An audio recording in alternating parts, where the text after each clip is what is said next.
Hey everyone, welcome to Sociastrology. Today we're going to take a look at the square between Jupiter and Saturn that we're coming up on June 15th.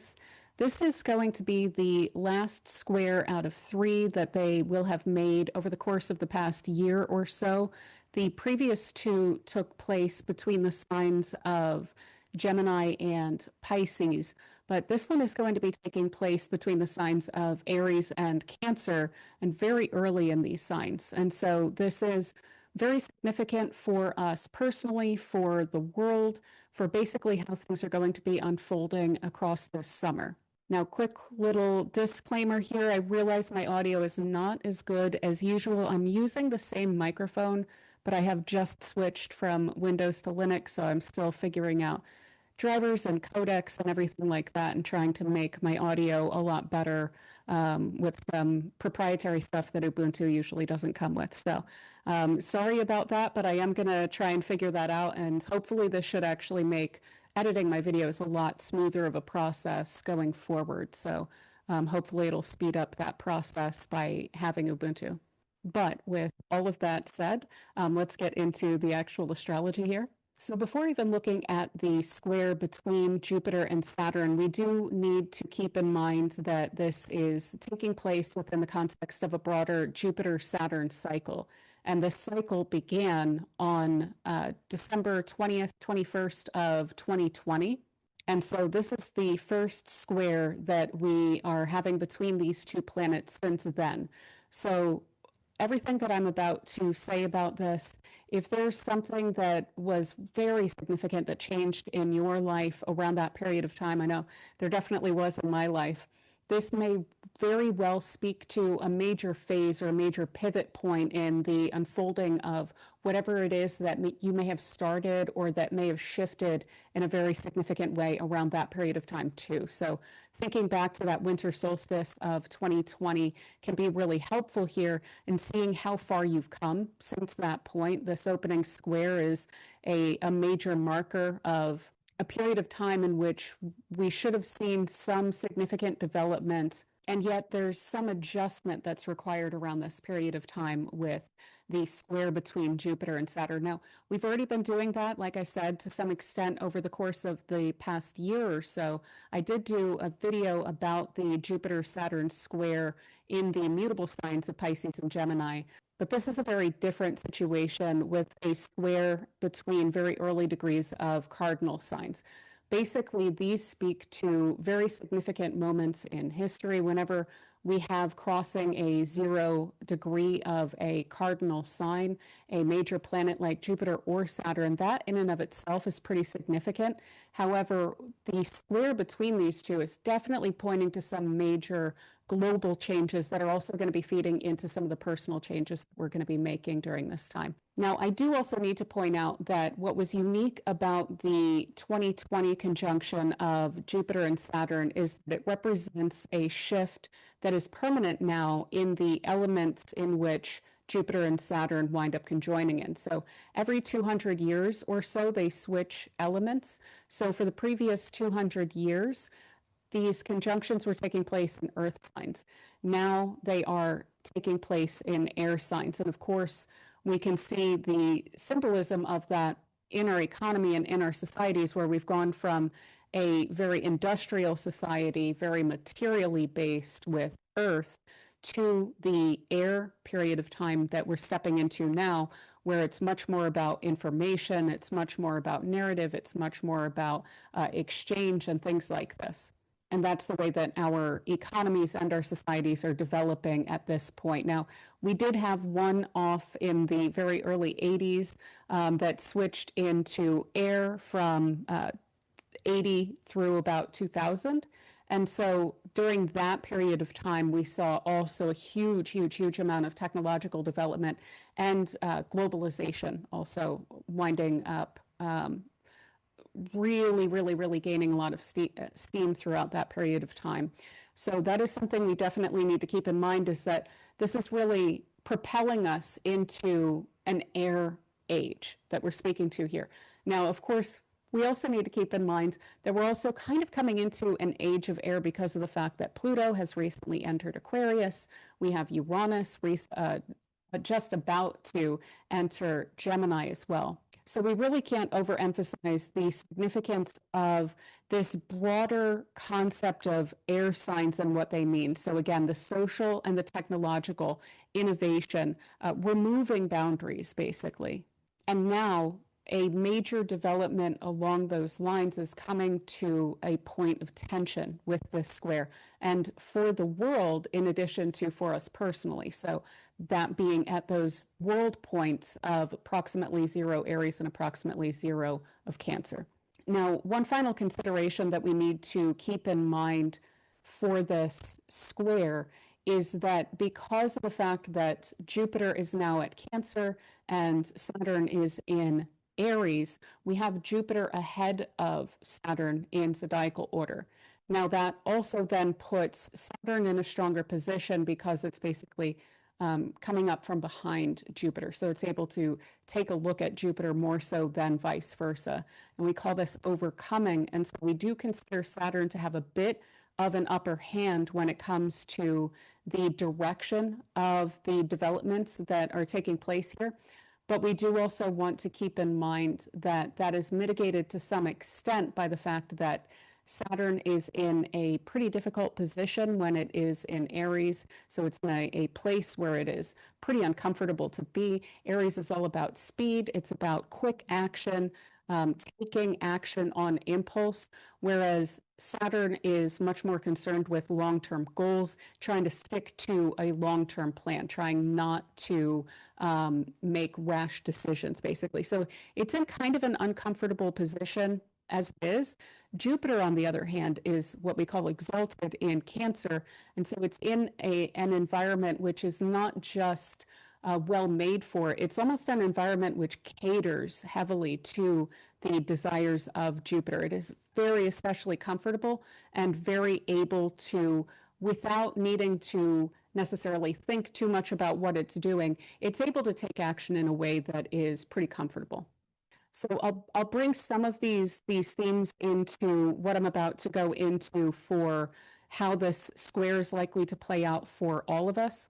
And I'll wind up weaving that into the horoscopes as well. And actually, there's one more thing that I do want to mention. So I am going to be speaking about the exact Jupiter-Saturn square that is going to be taking place on the 15th of June. But we do also need to keep in mind, I do have some dates written here. We are going to have simultaneously Jupiter in Cancer and Saturn in Aries from the 9th of June all the way until the 1st of September of 2025. Saturn will then move back into Pisces. We're actually going to get a bit of a trine action going on during approximately November, the entirety of November, which should be pretty nice between Jupiter and Saturn. But we do then have another sign-based square, even though it's well out of orb, from February 13th of 2026, when Saturn goes back into Aries, all the way until June 30th, 2026, when Jupiter finally moves on into Leo. So while this energy is going to be easing up from the exact square, it's still going to be present for us for about a year at this point. So yeah, with all of that basically procedural stuff out of the way, let's just really look at what is it that we can consider to be taking place during this period of time. So like I mentioned, Saturn is really all about our long-term plans and goals and the effort and the energy that we're willing to channel into that, even if we come across some obstacles, even if there are some challenges, what it is that we're willing to push through and see through to the end. Jupiter also takes a bit of a long view of things. It does take 12 years to go all the way around the zodiac. So it does play heavily into some of the medium term or longer term plans and goals that we have. So when we're looking at them together, that's really ultimately what we're looking at is our strategy around our goals, how it is that we're able to achieve those, where it is that we can get some help and some ease and some opportunity versus where it is that we may run into some challenges or obstacles or really need to put in some extra effort in order to accomplish our goals. So during the period of the square, these goals are basically being managed and they require some level of adjustment. So we can also then see some themes of like what we want to do versus what we ought to do. So what we want to do being Jupiter, what we ought to do being Saturn. And we can see those playing with each other in ways that can be somewhat mutually reinforcing, but always a little bit complicated. So, for instance, I have here a couple of different ways of looking at this, depending on where it is we're really placing our focus. So, if we want to look at, okay, how is it that Saturn is interacting with Jupiter and what Jupiter is doing right now, we could look at this as like needing to make sacrifices in one area of life in order to achieve goals or accept opportunities in another area of life. But if we want to look at this as and how Jupiter is interacting with Saturn, we could then see being provided resources that can enable us to take on some extra effort in another area of our life. So this is going to include different areas of our lives. And we will see some stronger support in one than the other. And we will see a little bit of an obstacle or needing to put in that extra effort. And so that's why, especially, I want to do some horoscopes here because we can get some really, really, really wonderful guidance on how it is that we can accomplish what it is that we're after in the coming year. So some of the things that can come up for us with Jupiter in Cancer and a Saturn in Aries, like I mentioned, these are in pretty important signs. And so we'll see refinement between these questions around like courage versus security. So having the courage to step outside of a comfort zone to really push for something, especially if there's something that we have conceived of as for some reason outside of what it is that we're capable of accomplishing. We tell ourselves these stories all the time about, oh, well, that's not for me. That's for them to accomplish. That's an opportunity for someone else. So really looking at that, Saturn's going to be bringing that up. It's going to be doing so probably in some triggering ways where we're really needing to face, okay, why is it that I think that that is somehow outside of the realm of possibility for me? And Jupiter is going to be prodding that quite a bit as well, of there might be something that's even more comfortable if you do step outside of those boundaries. And so it's going to be, as you can see, a bit of a refinement, a bit of a balancing act between those two things that ultimately can get us somewhere much better, possibly even than what we conceived of prior to this square. There's also then questions around like grit versus comfort versus a comfort zone as well. So Saturn in Aries is really gritty. It is very, very, very determined to get done what it is that it needs to get done. It's more than willing to put aside its emotions or any sort of qualitative kind of considerations to just get something done. Whereas Jupiter in Cancer is going to be encouraging us to take it a little bit more easy, to indulge ourselves a bit here and there. And so there will be these questions around, okay, how much effort is something really worth? So one thing with Saturn and Aries is that we can kind of get into a position where we wind up pushing, pushing, pushing, and we wind up then throwing some good effort after bad, something like this, where there's almost a sunk cost fallacy that we can wind up pursuing with Saturn and Aries. So it is always going to be really great to check in, not just is this something that's fun to do, but is this something that I think is ultimately really going to be fulfilling? Those questions are also really going to be coming up throughout this period of time too, that are going to be additionally then bringing up matters of responsibility or maturity and our role in our own lives and to those around us and to the world broadly. Now, one thing that I like about the broader transits of these planets in these signs is that cardinal signs can be pretty decisive. They usually start things. They represent a starting point or a kicking off point. That's part of why the world points are here at 0 degrees, where something significant really kicks off. But this is going to help us to be a lot more decisive than we have been in recent years. Now, I have a little bit of a caution about doing that immediately on the ingress of Jupiter into Cancer. I have a little bit of a qualm with the idea of really making decisions that you can't wiggle yourself out of. I would say at least for the first 3 weeks of June, just because all of the particulars of the configurations that are going on around the exact square between these placements is actually hindering a full understanding of what it is that's going on. Now, it is feeding into, say, our understanding of our questions. It's really helping us to bring up some super productive questions for ourselves. But the fact that Saturn is conjoined to Neptune while the square is going on, Jupiter then is also square to Neptune while it's square to Saturn. We also have Mercury going through the area where Jupiter is around this time. There's just a lot going on in that very first ingress where we're probably going to be really driven to make decisions, but I'm going to try my best to follow my own advice here, but believe me, it's going to be hard for me as well, I'm sure, to not just really settle on something, really just make the decision, and I'm all in, and we're going to go with it, and that's just what we're going to do. I think a few weeks later, we may actually have a lot more clarity around some of the really significant questions. The questions are more important than the answers for the first few weeks of June with this final square here. We're going to have plenty of time with these two in cardinal signs to be executing on these questions and answers that we're coming to throughout June. But that is one little caution that I would provide early on, is that there's going to be so much decisive energy, but we're also still going to be pretty unclear about all of the moving parts that are going to play into the process. There's a huge amount of process that's also involved with both Jupiter and Saturn here, and a process that the cardinal signs that these planets are taking place in are not really going to want to honor. They're just going to kind of want to make their decision. So respecting that process and allowing for the process of the question and the answer to unfold over some time, to at the very least sleep on something before you actually commit yourself to it. And I would say, again, just kind of sleep on it for a few weeks, really.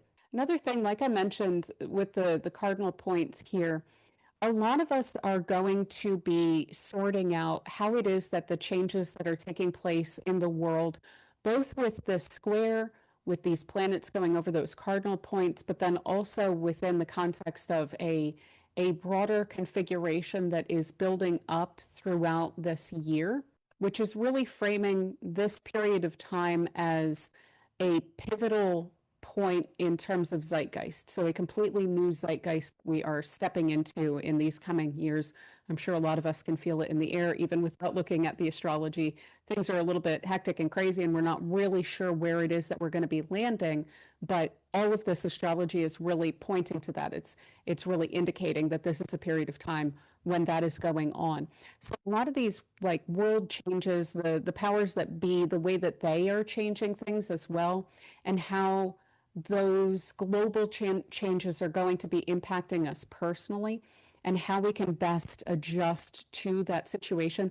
That's going to be a lot of what it is that we're sorting out here for many of us. Now, for some of us, I'm sure that's going to be a little bit less significant, and this is going to be much more of a personal kind of a development in the coming years. But I think actually for the majority, the world changes are going to be playing into a lot of this, and that the cardinal points in that square really point to that as well. So questions around like, what are your beliefs about the changes that are taking place in the world right now? Neptune is also really going to be contributing to this, because the conjunction of Saturn and Neptune are going to be really tearing down outdated narratives that we've had globally, to basically understand and then undermine unnecessary limitations of belief, and of, again, imagining what it is that's possible, not just for us, not just the stories we tell about ourselves and our place in the world and all of these things, but what's possible in the world.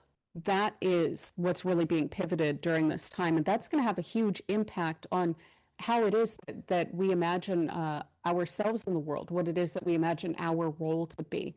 So do understand that there's probably, we're dealing with a lot of stuff right now. So it's very understandable, again, if we get impatient with ourselves in June around making decisions, it's super understandable to be a little bit up in the air and to have a lot more questions than answers with regard to our lives and how those are unfolding in the coming years.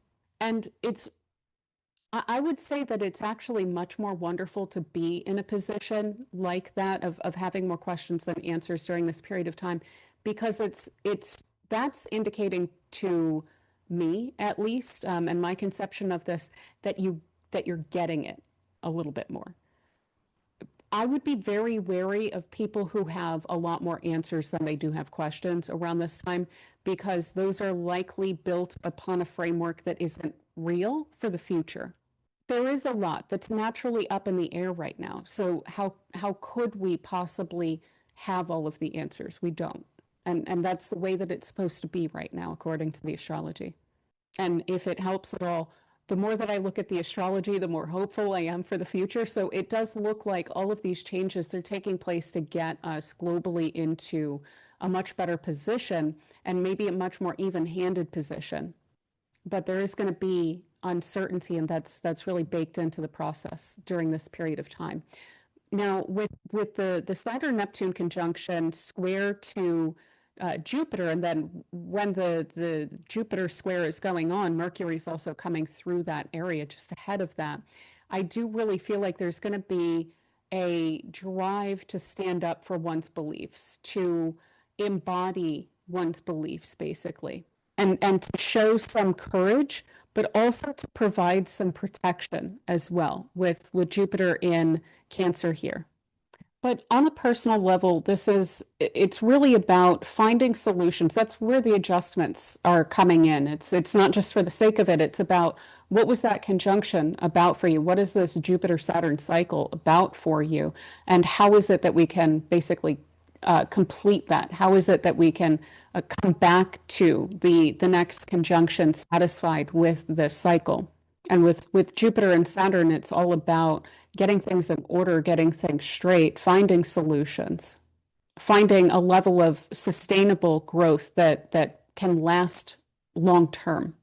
So there's a major reward with being able to really nail down this pivot point here, which is to say that if we can find the solutions, if we can be flexible to the changes, the new initiations that we need to make for ourselves in order to feel more and more in control, to feel more and more like our life is ordered in a satisfying way, there's a lot of rewards offered by that. So questions I would say that would be really wonderful to ask ourselves right now about the major things that we're doing in our lives. So when it comes to parenting, when it comes to our careers, our major relationships, what it is that we basically feel like our purpose is here to do, the major roles that we take on in our lives.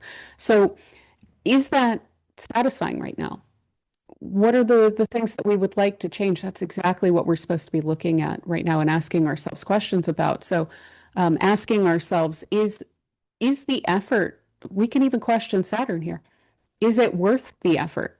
Are there things that we're putting a lot of time and energy into that aren't really contributing to long-term growth, that aren't really contributing to our quality of life? Now, the answer to that might be yes, and that might be also okay. That's this question of like, is it worth the effort? There may be other considerations that we're making here where we decide that, yes, that's still a priority. This is still something that deserves a lot of time and effort and energy, but also try not to be too afraid of answering that in the negative.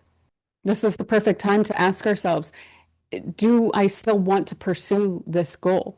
We can still, if we are deciding around this period of time that we no longer want to pursue, for instance, something that started around the time of the conjunction of Jupiter and Saturn back in 2020, that's perfectly fine too. This would be a really wonderful period to decide that we want to make that kind of a change for ourselves. We're still dealing with Jupiter and Saturn. It's just that it's possible that there was something that came up in your life that was to contribute to your growth and development, but wasn't necessarily meant to be completed in its own right. It was instead to mature you, to bring you into a different role, to bring you into a different consideration of your long-term future, so that it's a jumping off point that can basically wind up coalescing around this period of time. So one thing that I would caution about a little bit here, specifically because of the fact that we have Jupiter in Cancer, and that can be very, very tempting because it is so very nice of an energy to just really relax into, is that many will be tempted around this period of time to take the easy way out. And while that may work in some limited scenarios, it's really difficult to build something that is truly sustainable, that truly contributes to long-term security and that contributes to quality of life without putting some effort into it. And one thing I especially would caution around during this period of time is trying to sweep matters under the rug. So not looking at things just really, really honestly for what they are, because it might be a little bit less comfortable to do that, or a lot less comfortable to really take something out and look at it. For instance, just as one example, though I'm definitely not giving advice here, but just one example of this would be if you know that the position that you are employed in is not satisfying. You know, really deep down, it's not sustainable. It's not something that you're going to be able to bear long term, but it's more comfortable. And believe me, I've been guilty of this. I hesitate to even use that word, but many times in my life where the only thing really that's worse than having a job that you hate is hunting for a job, you know? And so by trying to kind of avoid that process of coming home from work and then having to go and do that, very understandable, but that can lead you headlong, especially with Saturn and Aries, where we are really supposed to be going after what it is that's very important to us, and seeking out a sense of independence and control over our own lives in the coming couple of years. That can get more and more and more complicated. So I would recommend things like that, not really sweeping them under the rug, especially if you just deep down know that it's not sustainable and that it's going to come to a head eventually. Better to start to address something like that now rather than later. And also really then, building yourself up along those lines. Are you maybe in a role like that because you haven't given yourself quite as much credit as maybe a Jupiter in Cancer would really encourage you to do, in terms of what it is that you deserve or what it is that you can have? Again, those stories that we tell ourselves also then with the conjunction of Saturn and Neptune, the stories we tell ourselves about the world, about our role in it, about ourselves, what we're capable of, things like this are all coming down around this time. So this is a really wonderful time to also then take ownership over those stories that we tell ourselves, that can sometimes contribute to us feeling stuck in certain situations. So basically, are there any rules that you're following, even of your own making, that are no longer really beneficial to you, or that are kind of keeping you stuck in a comfort zone that isn't really all that comfortable? I also would not be surprised to see a lot of questions coming up for a lot of people right now about questions of family commitments or community commitments versus independence. So Saturn in Aries is going to really be encouraging us to be super independent throughout this period of time. And yet Jupiter in Cancer is going to be encouraging us to understand the value of community and family and feeling like we belong to something greater than ourselves. So they will be conflicting with each other to a pretty large extent in some of the messaging that they're offering us. So again, this is going to be an area where we're going to need to strike a balance and make an adjustment that allows for us to respect and honor as much of each of these things as we possibly can.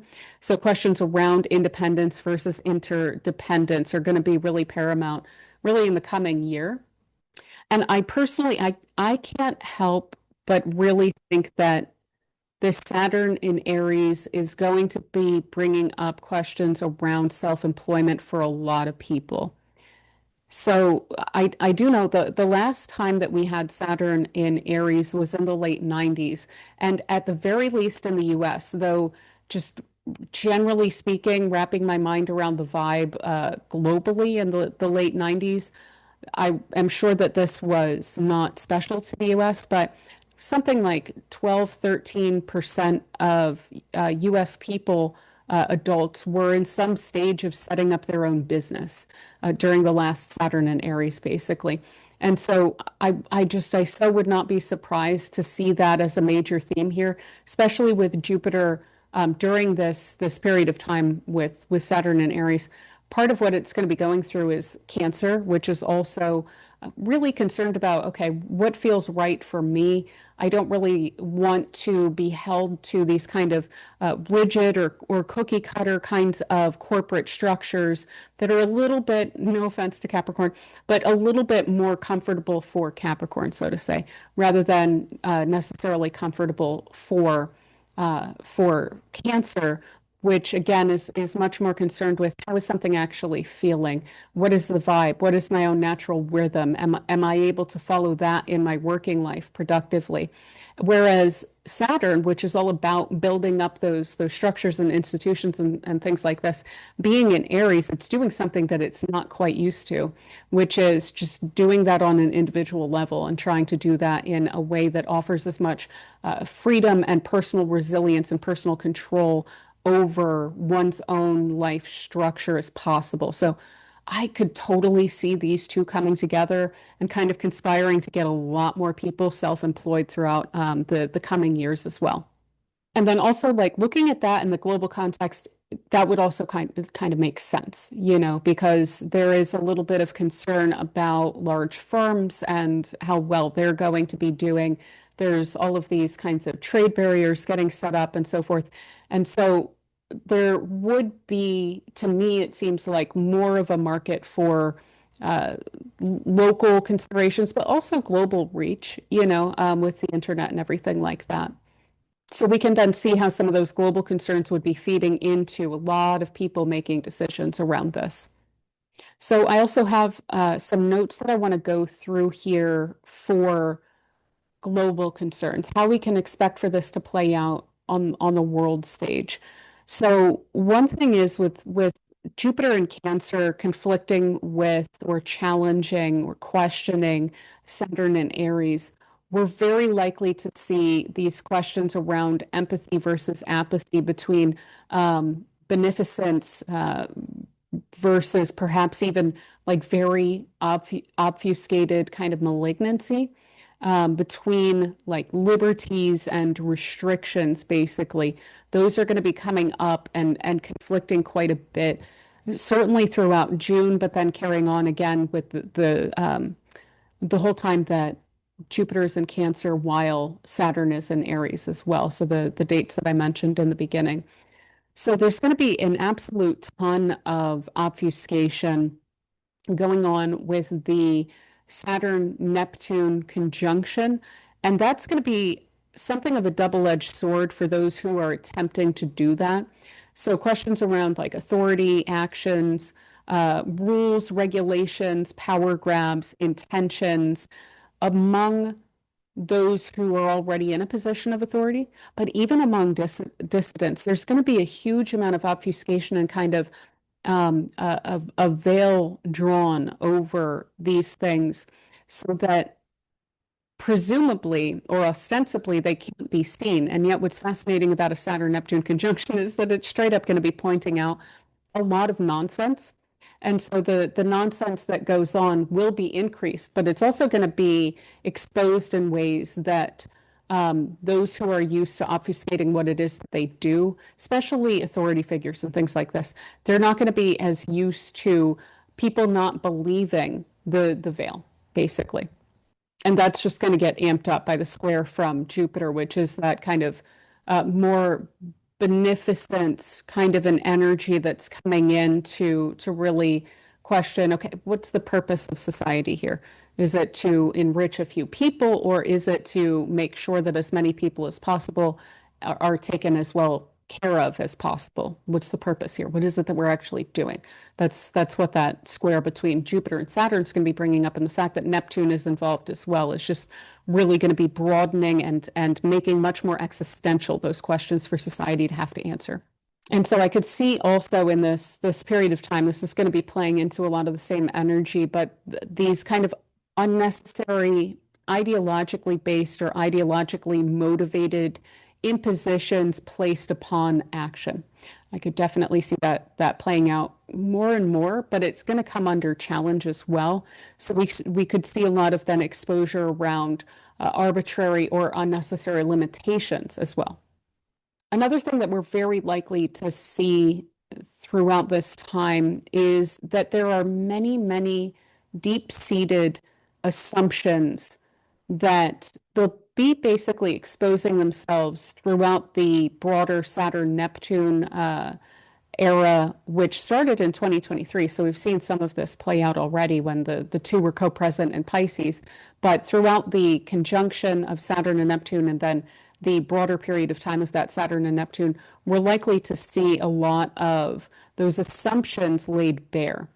And then the squares from Mercury and Jupiter in June are really going to be presenting some awareness to us about where the wiggle room is there, where we can undermine some of the faulty or at least outdated assumptions upon which a lot of our social relations are based. So recontextualizing roles, worldviews, opportunities, workarounds to these outdated authorities, basically, these outdated arbitrary limitations placed upon action.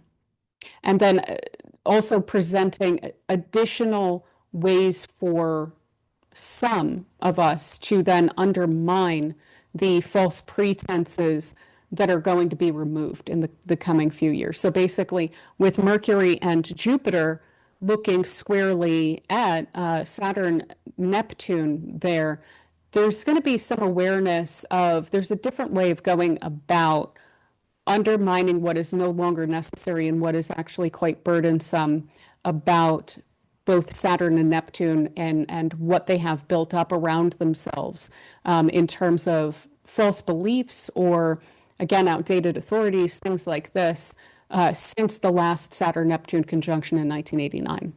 So another way of putting this is that we're coming into new paradigms. That's quite clear, but this is making additionally clear how it is that we can live with them. So how it is that we can find solutions around those for both us and for our communities. And maybe how it is that we can see ourselves more successful than in this previous period of like 36 years, basically, of the zeitgeist since the last Saturn-Neptune conjunction, all the way forward for, decades to come. How it is that we can make that more successful than we've been in the past. And by that, I don't just mean in the kind of Capricornian success that defined the last era since 1989 when they conjoined in Capricorn, but much more personally and independently with these two now conjoining in Aries. So being able to define for ourselves what success means. Now, another thing that we should keep in mind is that this represents a lot of pressure. There's a lot of pressure and tension that winds up building up in a square configuration. And so some will wind up then breaking through this pressure, but we could definitely see the breakdown of some major figures. So some major authority figures as well. Saturn itself is under a lot of pressure, if we think about this, just from Saturn's perspective, which is authority in the world. So that is conjoined to Neptune, which is wearing away at, like water upon rock, like slowly but surely wearing away at the facade, basically, of what Saturn has been claiming is reality for decades now.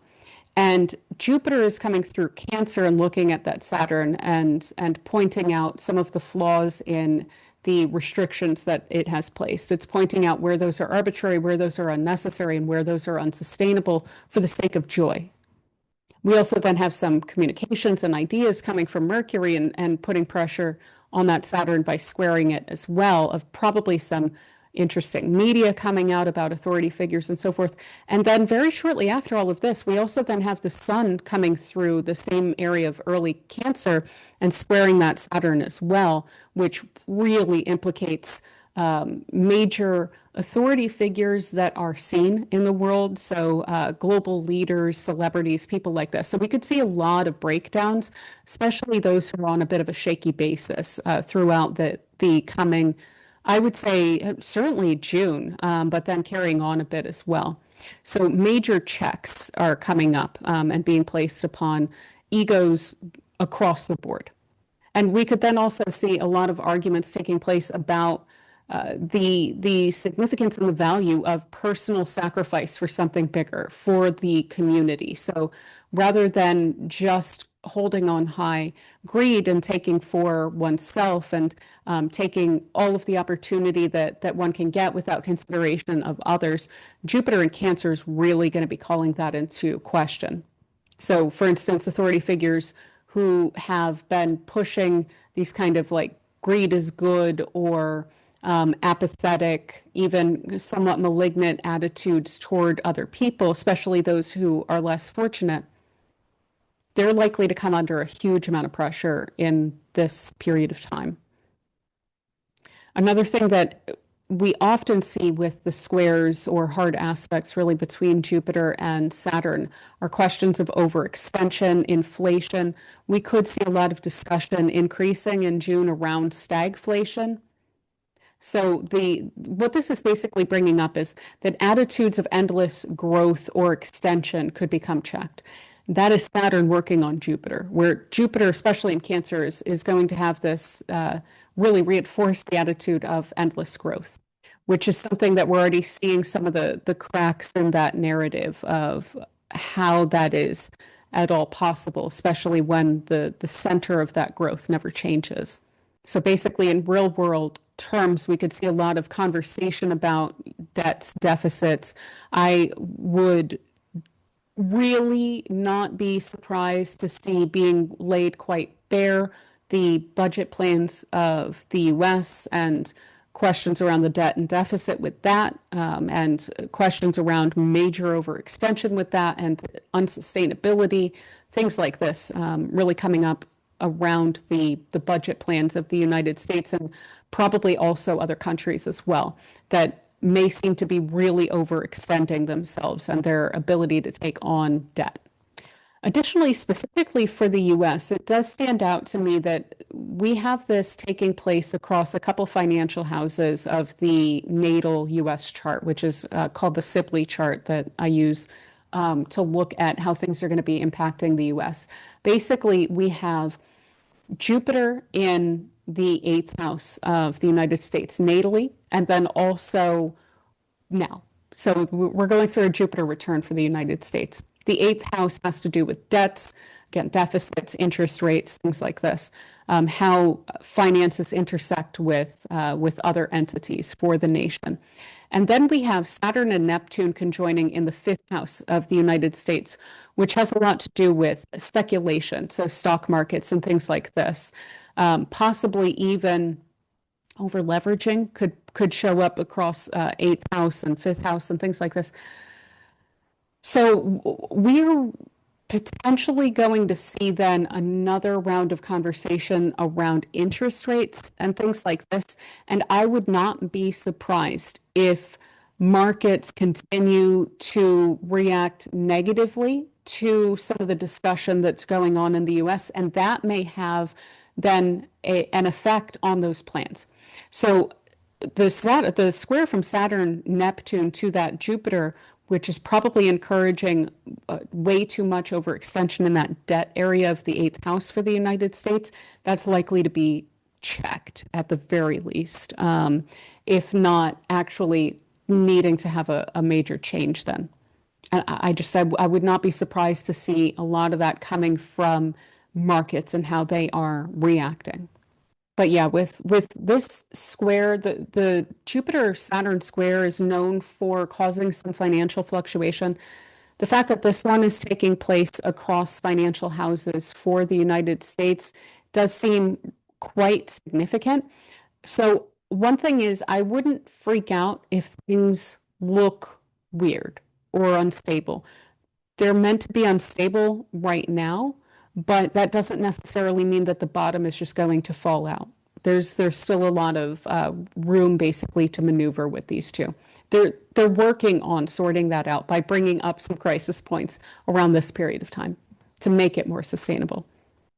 But yeah, I think that that's a lot of really what I wanted to cover when it comes to just broadly speaking, the way that the square is playing out. I realize I've taken into consideration a lot of other kinds of transits that are going on in the broader context here. But I really feel like this is a special case and that there are so many different factors that are playing into this that I really just wanted to flesh a lot of that out. So if this was a little bit more wonky, I'm sorry for that, but I did want to make clear why this isn't just a standard Jupiter square to Saturn that's going on right now. It's much more paradigm shifting. It's much more substantial in terms of the crystallization of the narratives and the structures, the institutions, the way it is that we're going forward for decades to come because of the context in which this is taking place and the fact that this is then a major pivot point around how do we make that work? How do we make that function as well as it possibly can with Jupiter and Saturn?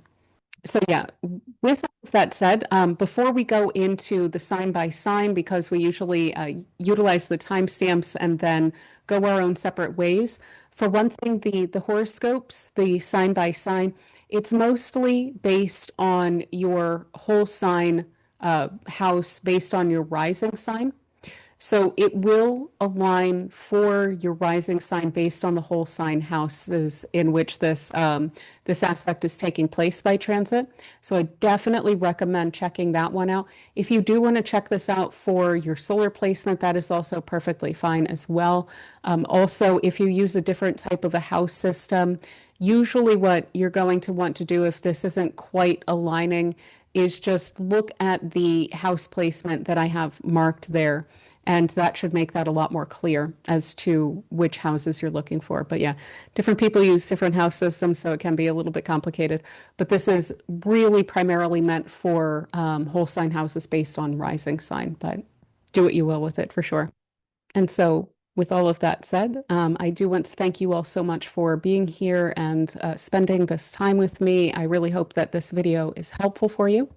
Again, I hope that the audio is not too awful. I will see and I will clean it up as much as I possibly can in post. And I'm going to be working hard. This was the first video that I was doing under this setup. And so I was like, I know there's going to be some adjustments that I'm going to need to make after the fact, but we're just going to go with it. We'll see how it goes, and we'll make the adjustments as necessary afterward.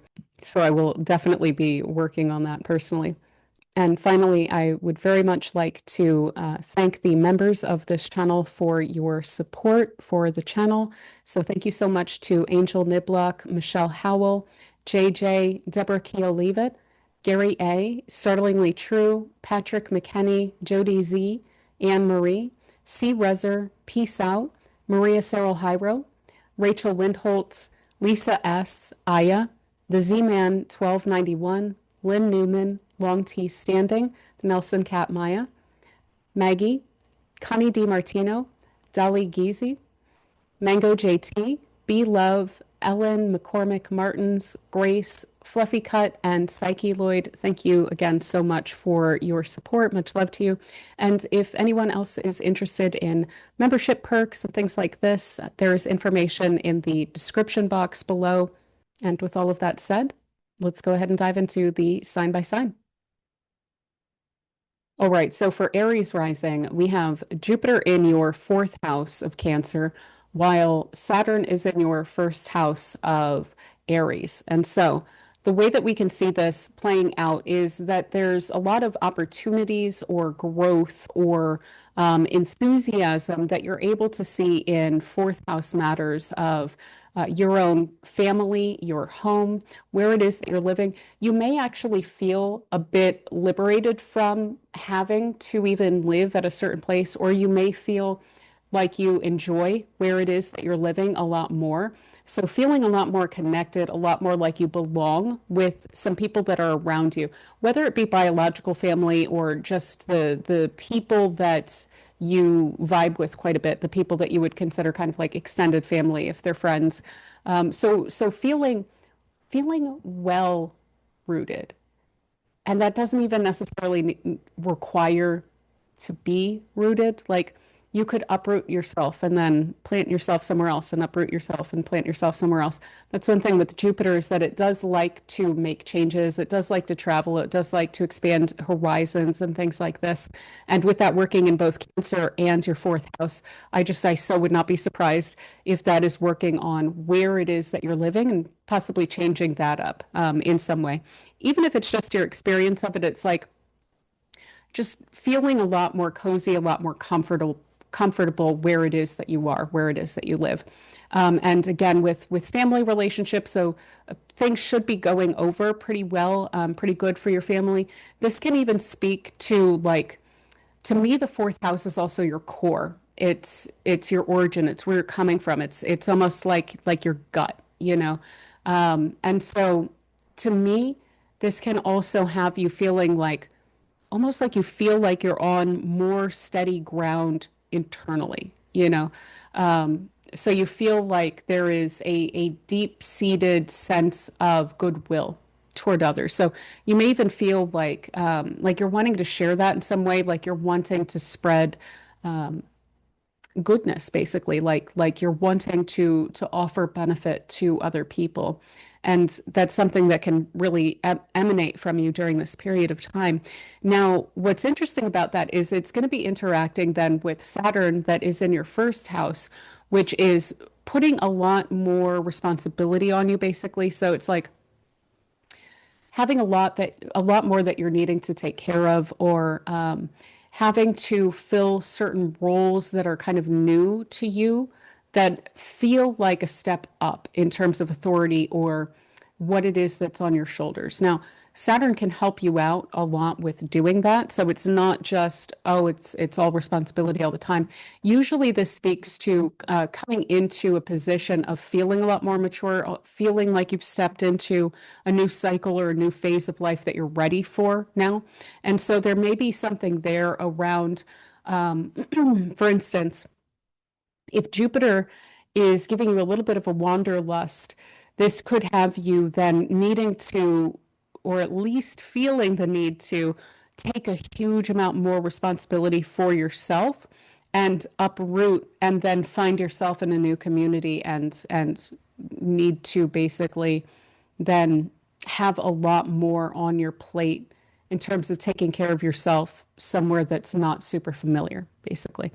And so that's one way that that could wind up playing out. Another way, straight up, could just be like becoming a parent or becoming a grandparent, taking on another role, having added then responsibilities due to something that wonderful in your family, but then still feeling the weight upon you, putting the onus upon yourself to handle quite a bit of that, basically. So it's likely that there's these major, especially really for all of the cardinal signs, these are going to be major pivotal points in your life and how it's unfolding. But perhaps especially for you because it's so personal. It's so like this is the first house being really where you show up and you showing a very much more responsible, mature side of yourself. And then the fourth house being again your core, your family, your unit, where it is that that you rest and that you feel most like yourself in the fourth house with Jupiter there. So that tension then being deeply personal. You may also find yourself like reparenting yourself throughout this period of time too. So if when you go into your core, you find that there are certain things there that might not be the most comfortable, maybe you can even put your finger on certain youth experiences, childhood experiences have contributed to that basically.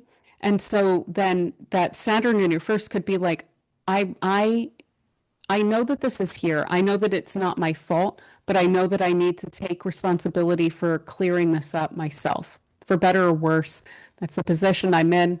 And so I want to make this personal change within myself, and I'm going to put in the effort necessary to basically contribute to my own self-improvement, my own personal development through addressing possibly some core issues that are being brought up to be safely, with Jupiter going through the fourth, healed and addressed throughout this time. But of course, needing a lot of a personal effort to not dissociate from that, to not look away, to not try and distract yourself from that, but to actually like kind of really put the work in.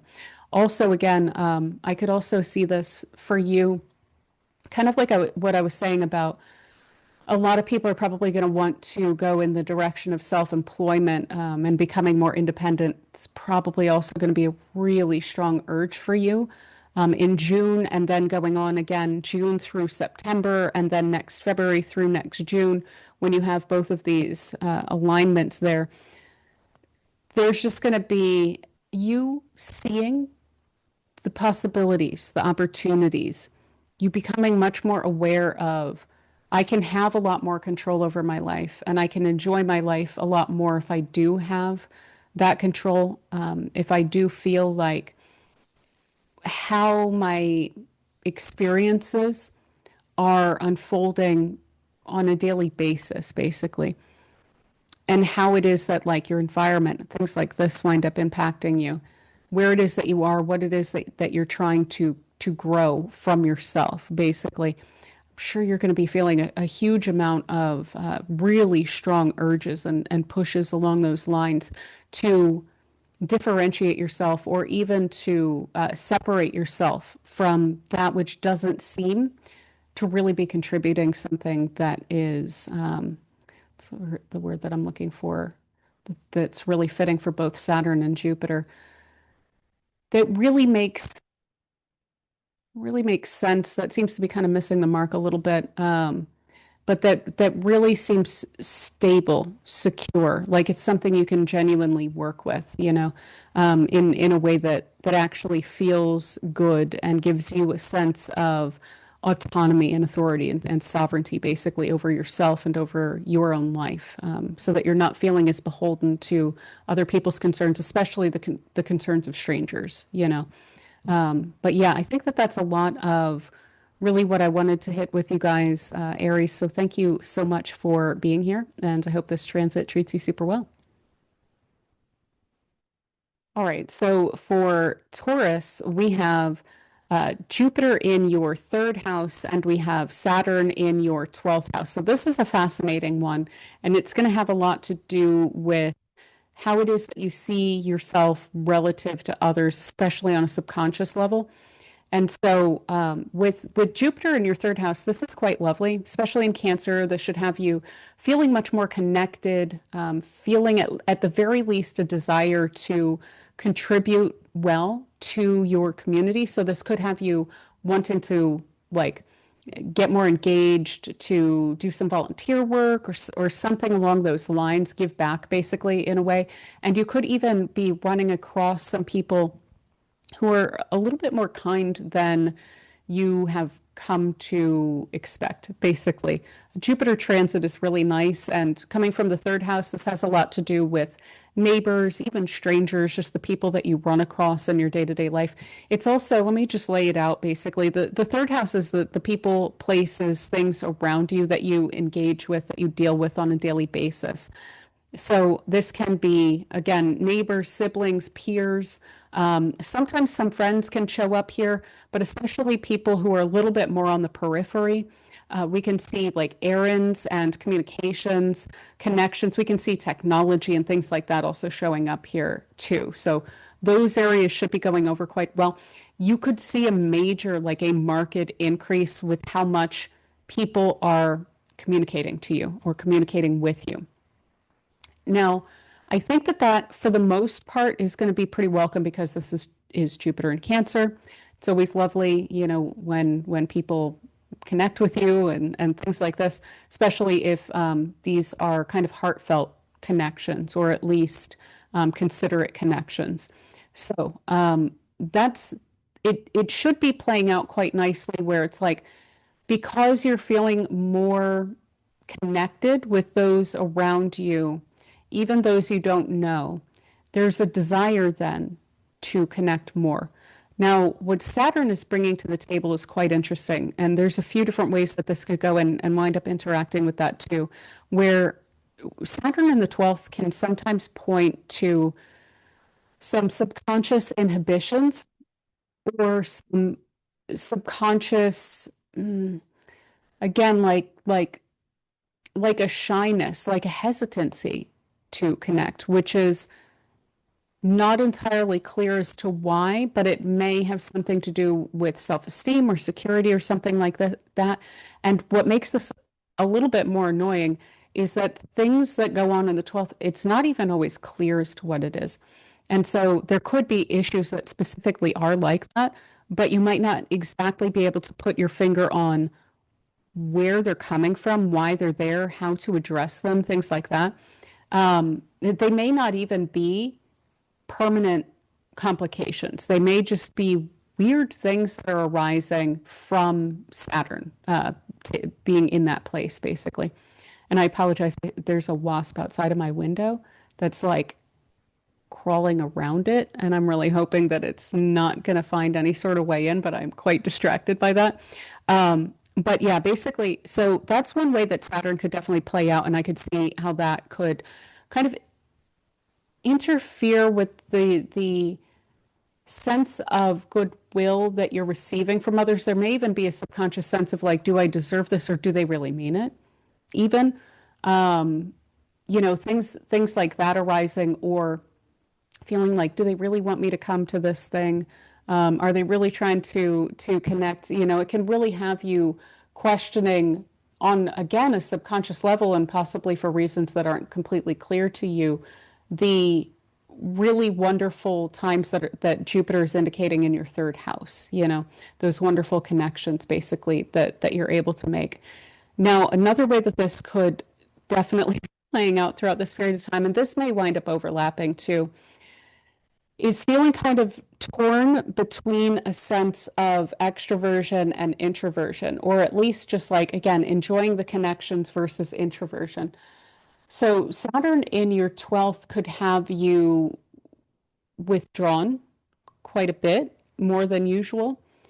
And that third house is getting a little bit lively and is encouraging you to come out of your shell more. So there's going to be a bit of a conflict energy there of, do I want to stay in? Do I just want to have a big, like, do not disturb party and, just spend time by myself doing what it is that I want to do?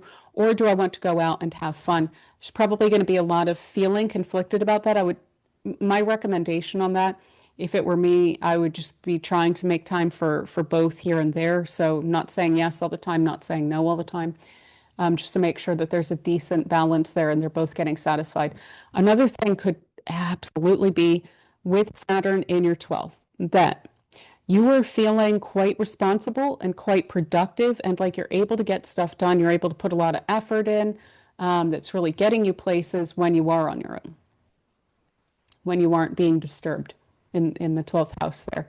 And yet the increase in communications could be a little bit maddening for something like that, to where it could feel like, if only these people would stop just reaching out over every little thing, I could get my work done and I could feel a lot better about my day.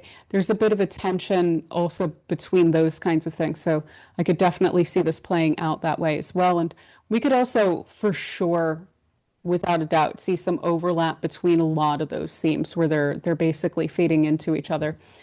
Another way that I could see this also being experienced would be, for instance, working with siblings on some childhood concerns. So, for instance, if you were raised with in such an environment, or even outside of the home, if you had similar experiences such that gave you a similar kind of subconscious attitude toward yourself, you could be working on that with siblings, or even addressing some concerns with siblings about the way that you have helped to condition each other, even things like that.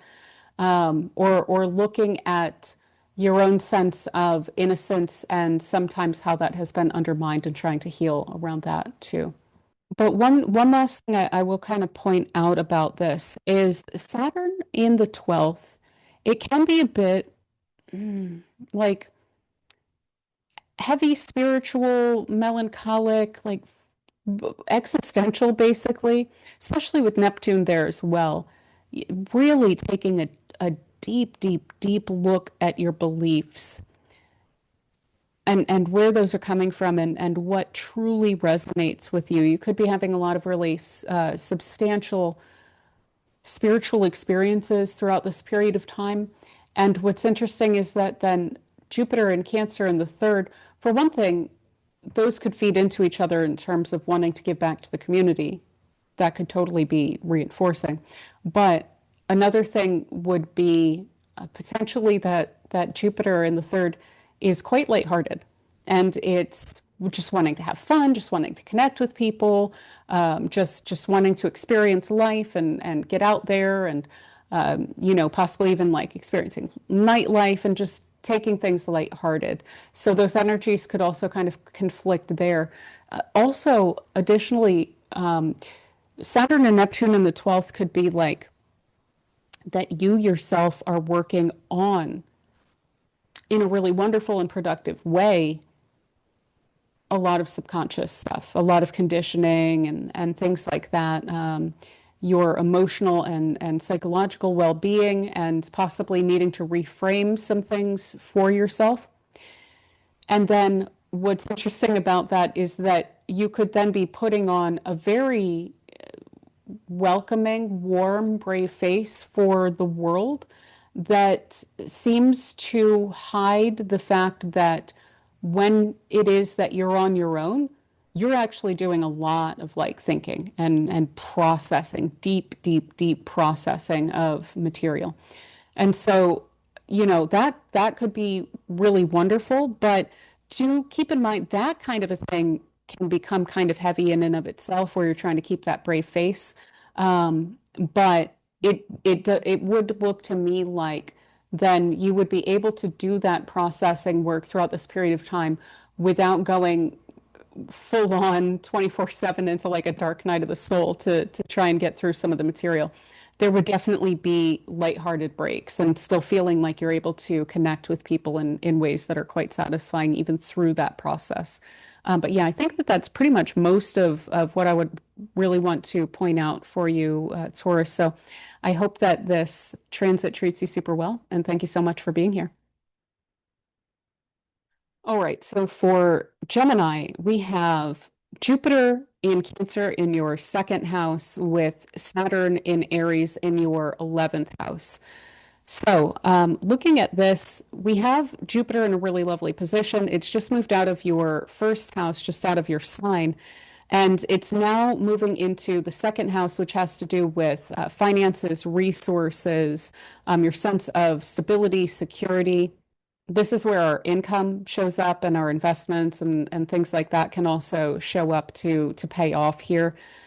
We then have Saturn in Aries in your 11th house, which has to do with your hopes, dreams, aspirations, what it is that you are kind of seeking out to accomplish, as well as friends, allies, benefactors, people like this, groups, organizations, clubs, things like this that you may belong to, colleagues, and so on.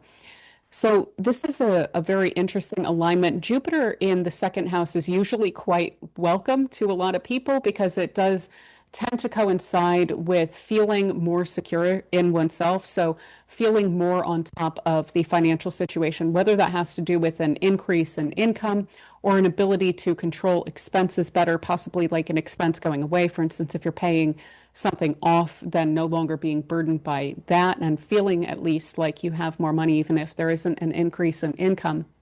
But basically, it sets you up to feel one, better financially, but this also does speak to our sense of like emotional security. So feeling more self-secure, a greater sense of self-esteem, and like you are more self-reliant, both financially and emotionally too. So that's all very solid. That's a great transit that's coming up in this coming year. It is square to Saturn in your 11th, which is interesting.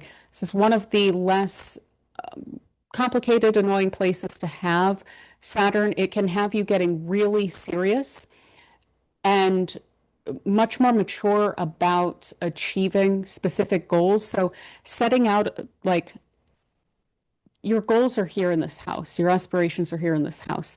To have Saturn coming through here, what Saturn's going to want to do is create a plan around how to achieve that long term. What are the steps? How do we go about that? How is it that we're going to take action also toward that with Aries here? So this can have you kind of cracking down on yourself a bit to make sure that you're taking the steps necessary to get where it is that you're wanting to be. And this could also then indicate something around independence or autonomy or self-sovereignty or something like this over the direction that you're going, the direction of your growth, like your future, basically. But having more control over your future and wanting to be increasingly independent in the future. That's one way that this is very likely to wind up playing out with Saturn here, is getting really serious about making that happen.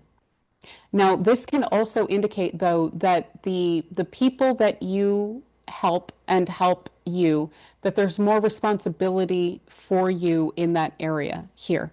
So possibly a greater effort required to maintain certain relationships along those lines, or getting more serious about things like networking or getting involved in groups or like social situations that can be very beneficial to your aspirations and your goals.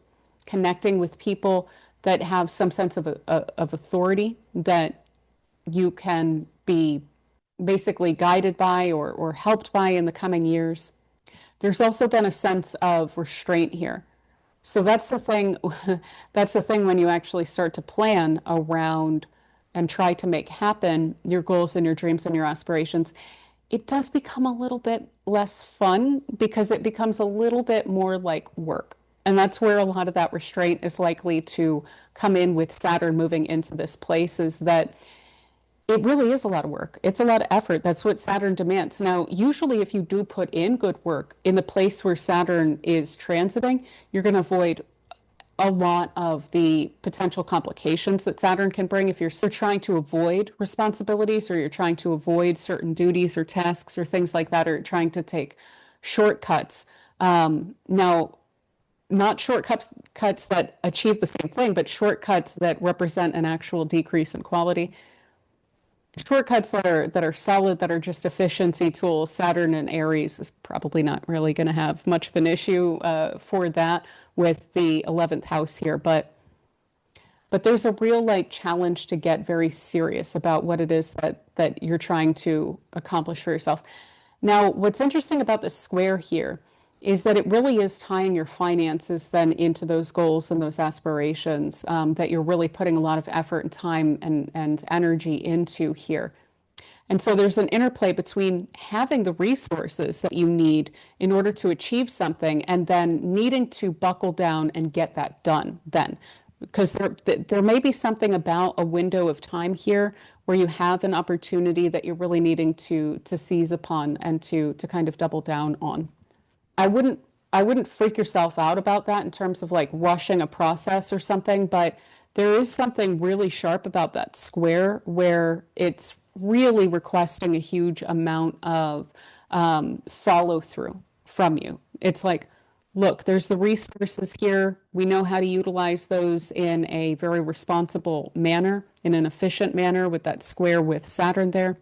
So use them in the best way you can, and then you're going to set yourself up really well for years to come. But yeah, basically this alignment is actually quite good financially, and for again those long-term goals of things that you really really deeply want, and for connecting to the right people who can help to like grow your income and things like this. This is all about becoming a lot more self-sufficient, like independent, sovereign basically over your own life, your resources, and what it is that you do with your time and your energy and so forth. So it's a really dynamic one. Yeah, I think that that is most of what I have for you, Gemini. So I hope that this transit treats you super well. And thank you so much for being here. All right, so for Cancer, we have Jupiter in Cancer in your first house, and we have Saturn in Aries in your 10th house. So let's start with Jupiter in Cancer in the first. This is one of the most lovely transits that anyone can experience. So, for one thing, remembering that Jupiter is exalted in Cancer, so this is an especially lovely Jupiter in the first transit, even for most people. But the first house has to do with the self and how it is that you show up, how it is that you engage and basically interface with other people, how you see yourself, things like this. So to have Jupiter coming through your first house tends to bring with it a huge amount of opportunity and enthusiasm to you. So this is a very wonderful, like self-improvement transit, but it's even a little bit more lighthearted than that, where certain opportunities or doors opening basically that aren't quite normal for you to experience. So they may be kind of extra special. I find that things go a lot more smoothly than expected with Jupiter in the first, and that's kind of across the board. So this can have to do with a lot of different areas of life. If your relationship is really important to you, it can really impact that area of your life. If your family is really important to you, it can impact that area. If your career is really important to you, I mean, this is pretty much guaranteed to, broadly speaking, this aspect here that you're experiencing is should be really, really, really wonderful for your career. But basically, it's going to be highlighting what's really important for you and having, generally speaking, things going a lot better for you throughout this whole coming year, really. Now, with Saturn then in Aries in your 10th house, that is a fascinating transit. This is one of the better places to have Saturn transiting because what it's doing is it's increasing your level of maturity and responsibility and authority when it comes to, for most people, your career. But broadly speaking, your role, how it is that you show up in the world, your reputation, what it is that you're creating in the world from your life, basically. So if you are a stay-at-home parent, this would show up in terms of your parenting and your involvement with your family and your community and things like this. So whatever it is that you do in the world, there's a huge amount more responsibility for you in that area. Now, with that Saturn is really heightened in terms of your own individual authority. So again, you're going to be the one of the signs where the message that I was giving around I'm expecting a lot more self-employment around this period of time. That's especially so for you. So taking a lot more like ownership over what it is that you do. That could be going independent. That could be developing a client base or growing a client base even more if you already are working independently. This could have you like if you've been considering incorporating, but you're not quite sure, following through on something like that. This could have you taking on an additional role, even if you already run a company. This could totally speak to a promotion, you know? So basically, it's you having a lot more authority when it comes to how it is that you're I hate to say professional life because again, there are people who don't go in that direction, and this house still speaks to what it is that you do in the world. But your sense of authority winds up developing through this time through effort. Now, that's the thing is that this does require a huge amount of effort in terms of taking ownership of the added responsibilities and basically proving yourself kind of worthy of the additional role, the step up. You know, so I wouldn't be cutting corners except where there is a genuine efficiency that you can see and that you can follow through on, but really being willing to put the effort into your working life, regardless of what it is that you work on, you know. So yeah, I will say I have Gemini rising, so I've just come through Jupiter in my first and Saturn in my 10th, and it was a strangely lovely transit, set of transits basically to experience. And I think it should just really set you up to feel a lot more secure in yourself. Like you're so much more in charge of your own life by the end of this than going into it, and it's very likely that recently there's been a lot of personal kind of development, but it would be more along the lines of behind the scenes, like setting yourself up well to be able to take advantage of a set of transits like this, because Jupiter's been working on your 12th house, like your subconscious and things like that, getting you well prepared for this mentally and emotionally and everything like that. And then Saturn's been going through your ninth house, which can be very preparatory for a substantial role that you're taking on essentially. And so yeah, I think especially because you have those cardinal signs on these angles, this should just leave you like in a much, much, much better position by the end of it. But again, I do really need to emphasize like Saturn in the 10th, it requires a lot of work and a lot of ownership, especially if, for instance, you're going into this working for a company. And then on the other side of it, you are a business owner. There's probably a lot of additional work that you might not initially consider to be parts of what it would require to run your own business, things like that. So where it's like it's not completely unwelcome. It's part of something that you're really wanting for yourself, and it's part of probably something that you're willing to put a lot of effort into, with Aries in your 10th house there. But generally speaking, there can be feeling just a lot of responsibility, and feeling overwhelmed is basically what I'm getting at here. So I would, if you can, try not to overcommit while also, if you can, trying not to make excuses for not really giving it your all throughout these coming years. Because if you can temper and pace yourself and the developments that are happening for you in these coming years, there's very little that you can't accomplish with a lineup like this.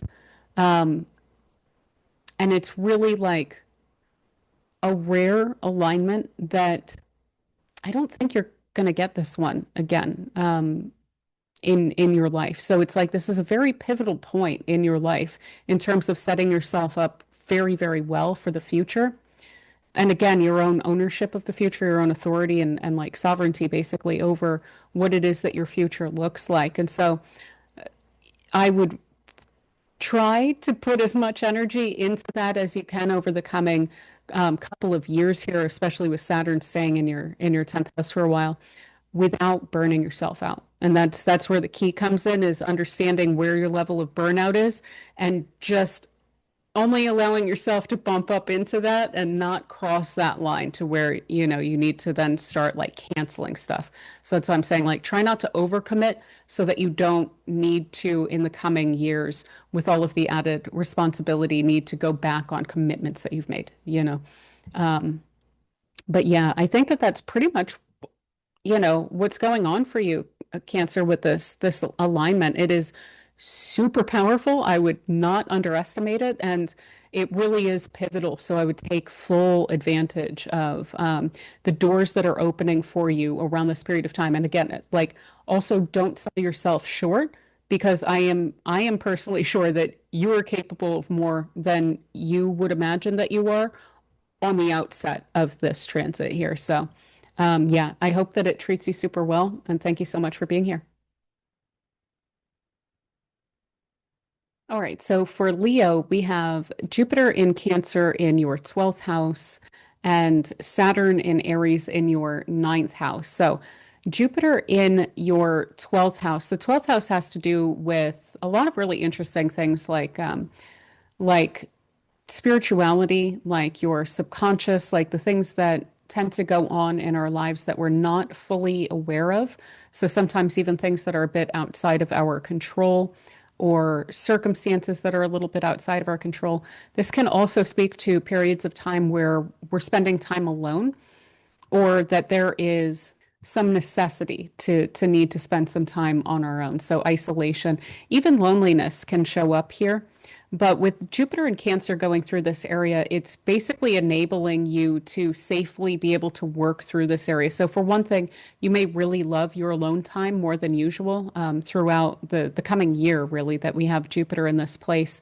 You could also feel a lot more like spiritually connected. You could have some really wonderful spiritual experiences and be learning and experiencing your spiritual life a lot more than usual. So like getting more into that basically. And having one thing that I love about Jupiter in the 12th transit is it can really feel like you were spiritually supported. So it can kind of, a lot of people talk about it like having a little guardian angel on your shoulder when Jupiter's going through the 12th, where it can feel like circumstances align such that difficult situations, or what are usually difficult situations, are actually not so hard to deal with. Basically, it can feel like there's some unexplainable, again, outside of the control, outside even of the awareness, support, things kind of aligning for you really well. So there can be some really awesome like serendipity and so forth that wind up playing out throughout this transit. But again, like I said, you could really enjoy alone time throughout this time. And I'm trying to think like how else might this wind up playing out. So, okay, also when it comes to your conditioning, so subconscious conditioning, emotional well-being, psychological well-being, if there's anything that you've been wanting to work on in that whole arena there, Jupiter can make it both feel safer, so feel kind of less triggering to dig stuff up that may have remained covered for a little while.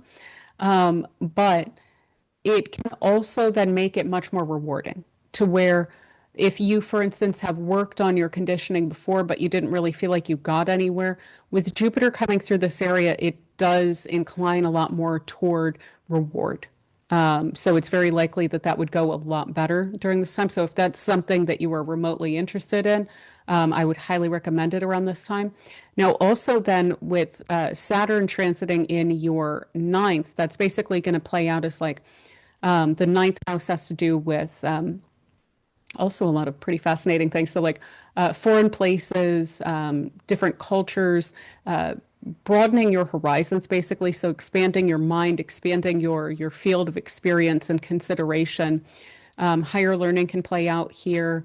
Matters of publishing, matters of like any sort of personal development or training toward a career path, things like this. Also, you can have spirituality show up here too. So this could be for you very, very, very much pointing directly at personal development around your spirituality. So tying you into potentially a tradition that really resonates with you. And it may not be like the be all and end all of traditions that you wind up following, but it could be something that really, really, really gets the ball rolling. Or it could be you even kind of professionalizing around some sort of a spiritual or well-being type of career path even, or life path, you know. So now with Saturn in this place, it has you feeling a lot more responsible for these areas. So for instance, this could be like starting some course of study and taking that really seriously. That is one way that I would recommend utilizing this. It wouldn't necessarily be the easiest thing in the world, but it would be quite productive and rewarding ultimately if you wind up putting the time and effort into that.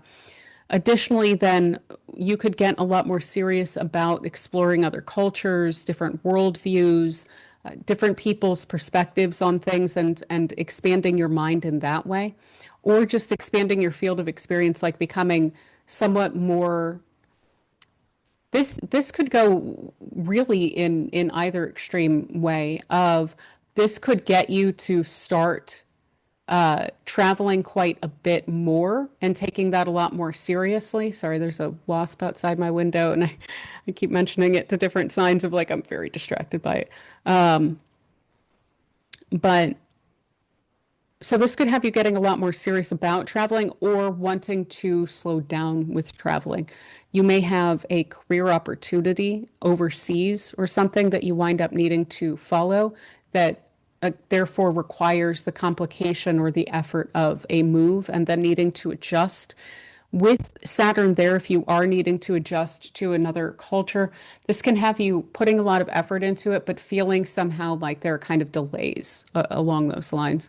Or maybe feeling a bit of trouble fitting in, and that could bring up some questions along the lines of Jupiter in the 12th of like, why is it that I don't feel like I fit in? Or maybe if you have an opportunity that's provided for you that maybe you question whether you're ready for it. This square can really bring that up to a point that feels a little bit overwhelming, but ultimately it's coming up in order for you to address then whatever conditioning is underlying a sense of, maybe not feeling up to par in some opportunity that's provided for you, or some anxiety around certain responsibilities. I'm trying to think how else this might then wind up playing out.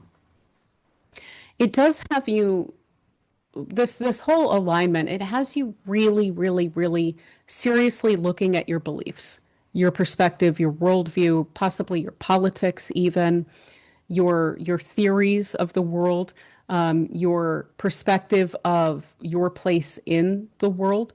And this, again, it can be spiritual or political. It can be, global or pretty local. This could even be encouraging you to share your own perspectives as well. So in terms of publishing or writing or something like this too, and getting really serious about that, feeling a lot of responsibility around that. Sometimes when we make decisions like that, something that we usually really enjoy, for instance, like writing, it can feel like a chore, or it can feel like it's more work because there's some goal or deadline that we're working toward. And so that might also be something that Saturn is really representing here. But yeah, ultimately, this is all about your perspective, really, really broadly speaking. And you should, by the end of it, feel like you're much more prepared for bigger opportunities because I think that by the end of this, you're going to feel like you know much more where you stand for yourself personally, especially as this starts to move in toward a trine next year. We're going to get a trine between Jupiter in Leo and Saturn in Aries. So you're going to get a trine between Jupiter in your first and then Saturn in your ninth. So that should have you feeling like, okay, I'm really gaining some momentum here. I'm really feeling like the ball is basically in my court and I can go as far with it as I desire to, But this is doing a little bit of the background work around your perspective, and things like this. So yeah, I hope that that's clear. These are very abstract areas of our lives. So I hope that I've explained it remotely understandably. But yeah, I hope that this transit treats you super well. And thank you so much for being here. All right, so for Virgo, we have Jupiter in Cancer transiting through your 11th house, square to Saturn in Aries transiting through your 8th house. So this is a pretty fascinating alignment. It is going to have to do with your hopes, dreams, aspirations, which are growing throughout this period of time. There's probably some opportunities that are arising for you that seem quite wonderful. Some people around you that seem quite friendly to your goals and quite helpful to you in basically giving you a leg up to, be able to achieve them. If you work independently, this could totally speak to like an increase in a client base that you're working with, so the growth of a business. But a lot of that is because you have Jupiter in the 11th, that being a place of hopes, dreams, aspirations, benefactors, friends, allies, the groups that we belong to, and the people that are basically capable of helping us out. So having an exalted Jupiter transiting through that area is really extra lovely. And it should have people very inclined to help you out and very inclined to support your visions, to support your dreams for your life, basically. So, yeah, basically, just things should be going a lot better when it comes to those long-term plans of yours. Now, there is a square then to that Saturn in the eighth, and the eighth can have to do with other people's resources, right? So sometimes when we go into business for ourselves, the eighth house can be very significant because when we're connecting with clients, we are needing to manage other people's resources. We are needing to then be able to provide a service which is up to par with other people's resources and things like that. And so, if you are in business for yourself, like I said, there could be something here about having a lot of clients, but I would try, if you can, to keep that in check. Try not to overcommit. Because with Saturn in the eighth, if you do overcommit and you start to cut corners, it's going to be noticed. So that's something definitely to keep in mind in terms of just one little basic warning here. But another thing is that you could at times, one way I could see this kind of playing out too is that you could at times feel like there are people around you that really want to help you out, but they might not have all of the resources to do that for you. And so you may need to take a little bit more seriously looking for the resources that you're going to need in order to achieve a goal or a hope or a wish, aspiration, something like this, with Jupiter in the 11th, where it might feel like there's a question between a dream and whether or not you have the resources or even other people around you have the resources available for you to be able to accomplish that. So this is not just a no. This is a look for it. Basically, it's an indication that it's available, but you might need to look in a somewhat different or a somewhat like kind of non-traditional way for the resources that you're going to need. Now, this could even play out as so Jupiter in your 11th, it's also going to make you enjoy a lot more connecting with people that feel like friends to you, that feel like maybe you're even working toward a similar cause. So it should have that feeling quite good, and yet there might be something else going on in your life. Again, especially if it has anything to do with other people's resources. So in the eighth, sometimes we can see that someone has passed and maybe there's something about an inheritance that is arising. We can also then see matters of divorce or matters of the partner's resources as well. So things like that could also be arising, little challenges or difficulty or obstacles to overcome along those lines that are kind of getting in the way of you having as much fun with friends as you would like, or being able to spend as much time socializing with groups as you would like. And there may even be at times with this is another way I could definitely see this playing out, really wanting to connect with people quite a bit and feeling up to it yourself. But another thing that I think we find with the eighth house quite a bit is other people's psychological and emotional material. And so you could be feeling like, boy, I really want to go and hang out and have fun and just do all this, awesome stuff. I have the opportunity to do that, so let's do it. And then when you connect with people, you meet up with friends or whatnot, they just seem to complain. They just always seem to have a problem, or they seem to need to rely on you a little bit heavily to where it kind of saps the fun out of certain things, and it makes it feel like socializing is work or effort to, address their problems for them. So with Saturn going through your eighth, sometimes it can really feel like people are relying on you quite a bit when it comes to resources, and that can be financial or emotional. So if you were feeling like, yeah, I want to socialize, like this is something I'm really into, and I would love to be beneficial to other people, and yet you feel drained every time you do, it might be worth really seriously asking yourself, this isn't necessarily a matter of kicking people out of your life if they have problems, because, people have problems, that's fine. But if people are unwilling to do the work themselves to try to improve their situation in any way, and they seem to lean on you for stopgaps, even if it means that just kind of complaining all the time, if they're not really like holding up their end of that bargain for themselves, there's really only so much that you can do, and it could feel like there's a major weight on you, if you really put the onus fully on yourself to need to address all of these things for other people. So just something maybe to keep in mind. I know that's not the most fun thing, especially again, you have Cancer in your 11th house. You know, with Virgo, there's a natural inclination to want to be there for people and to want to help people with certain things, but it might get a little bit heavy throughout this time, and it may even strain your ability on your own to have fun and to keep things light, even to like sometimes people like that can drain vital energy from you that you would otherwise be funneling into dreams and aspirations and things like that. So it could have a really like significant effect.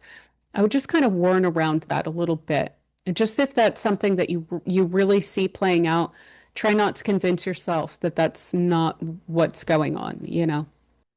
You may also with this have an opportunity and be reticent to take on debt for it. So this could be something along the lines of a business loan or some other kind of a loan that reinforces an opportunity for you to go after a dream or something like that with Jupiter in the 11th house there. So I certainly can't recommend taking out loans and things like that, especially with interest rates being kind of high. But again, there may be some encouragement here to, if that's something that you really want to avoid, look for alternative ways to achieve the same result without something like that.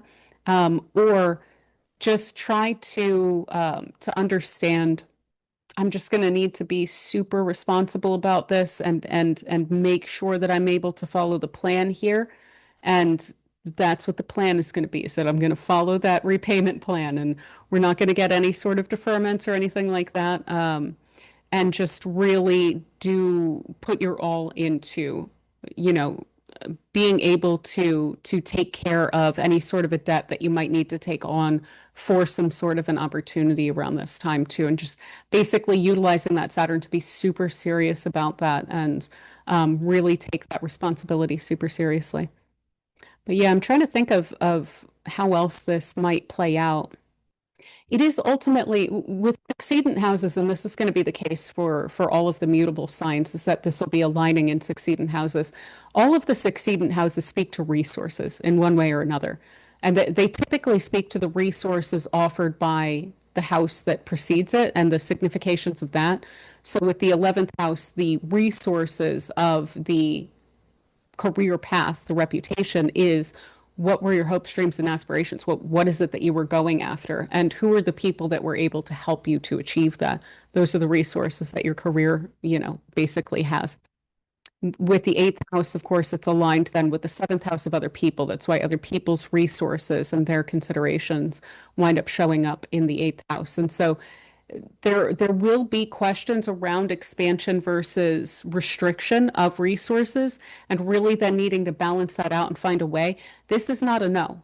This is so not remotely a no. This is actually a very deeply and fundamentally and significantly affirming yes, but just think it through, make sure that you're considering all of the options and be really serious about it, is what the square is basically bringing up. It's pointing to, hey, what it is that's going on with your resources right now, it's important because there's an opportunity to be able to utilize them in the best way that you can in order to get yourself to where you're wanting to go, basically. You may have some resources to make something happen, but not quite as many as would make it just like be the easiest thing, you know?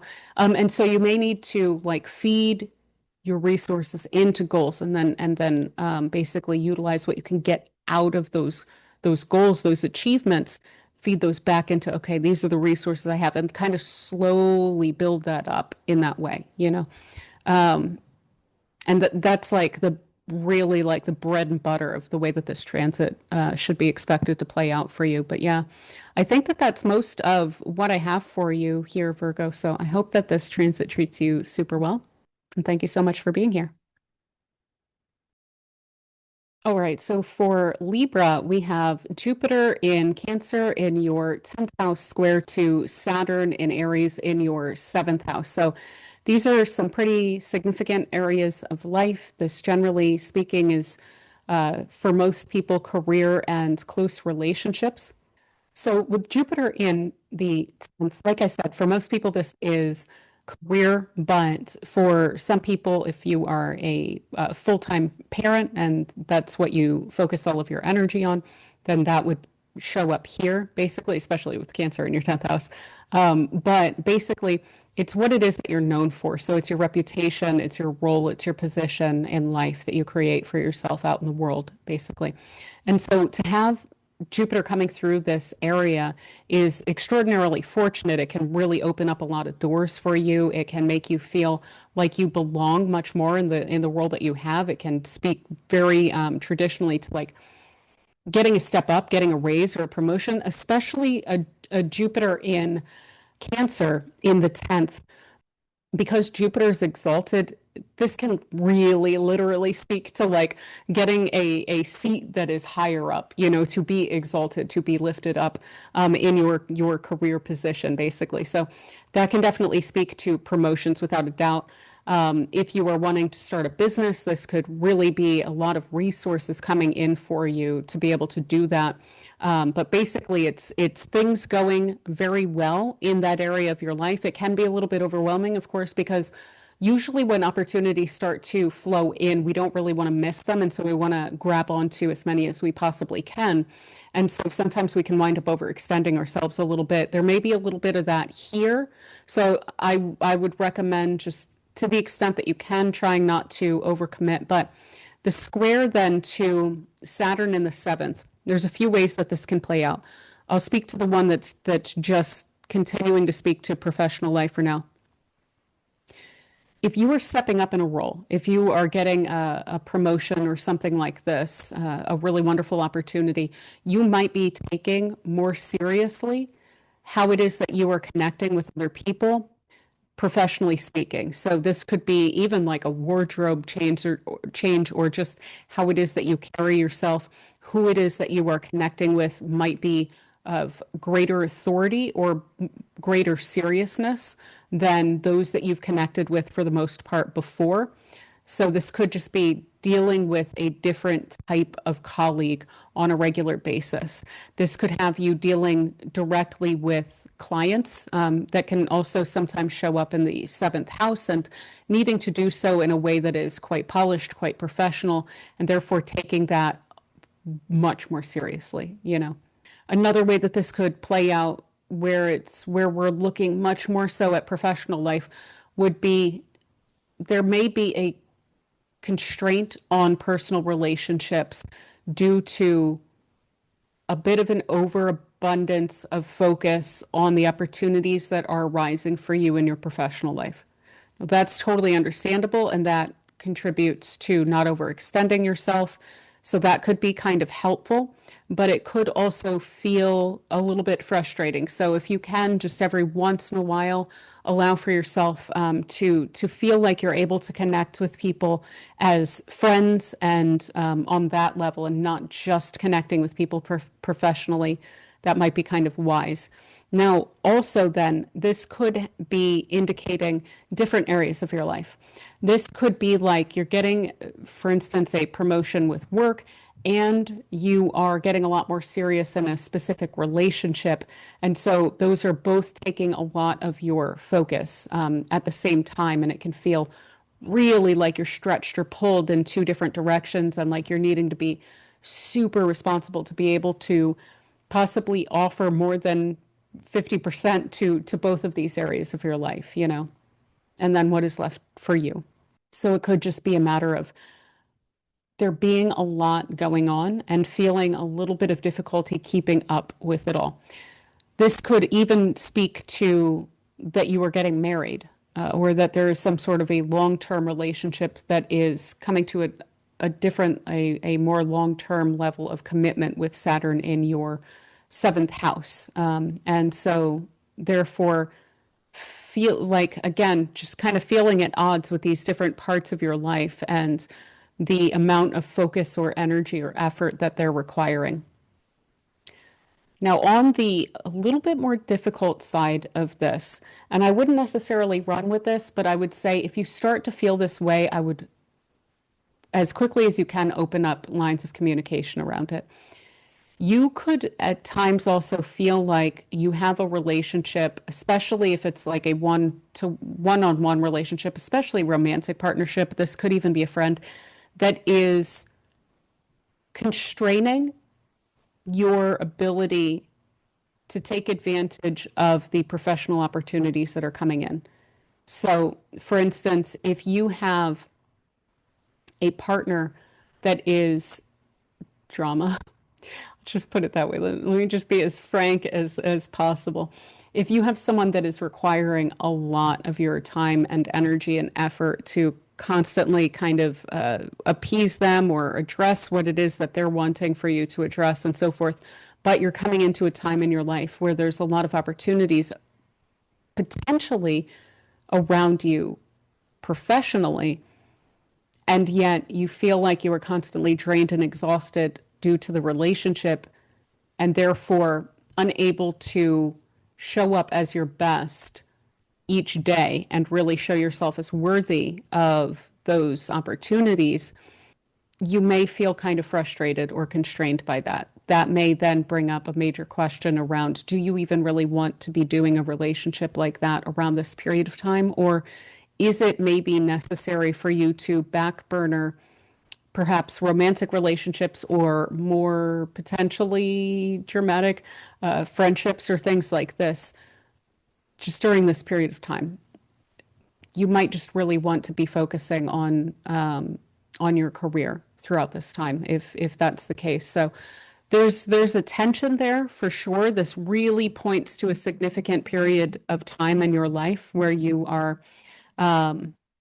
making some major moves and setting yourself up for sure for the future with that Jupiter in the 10th house. But it should be a really wonderful time. But I would ask of you to not gaslight yourself around any challenging relationships that might not be all totally worth it, because this is an important time for you professionally to have, or at least in some significant area of life in terms of how it is that you're showing up, how it is that you are enjoying your prospects, you know, with Jupiter in your 10th.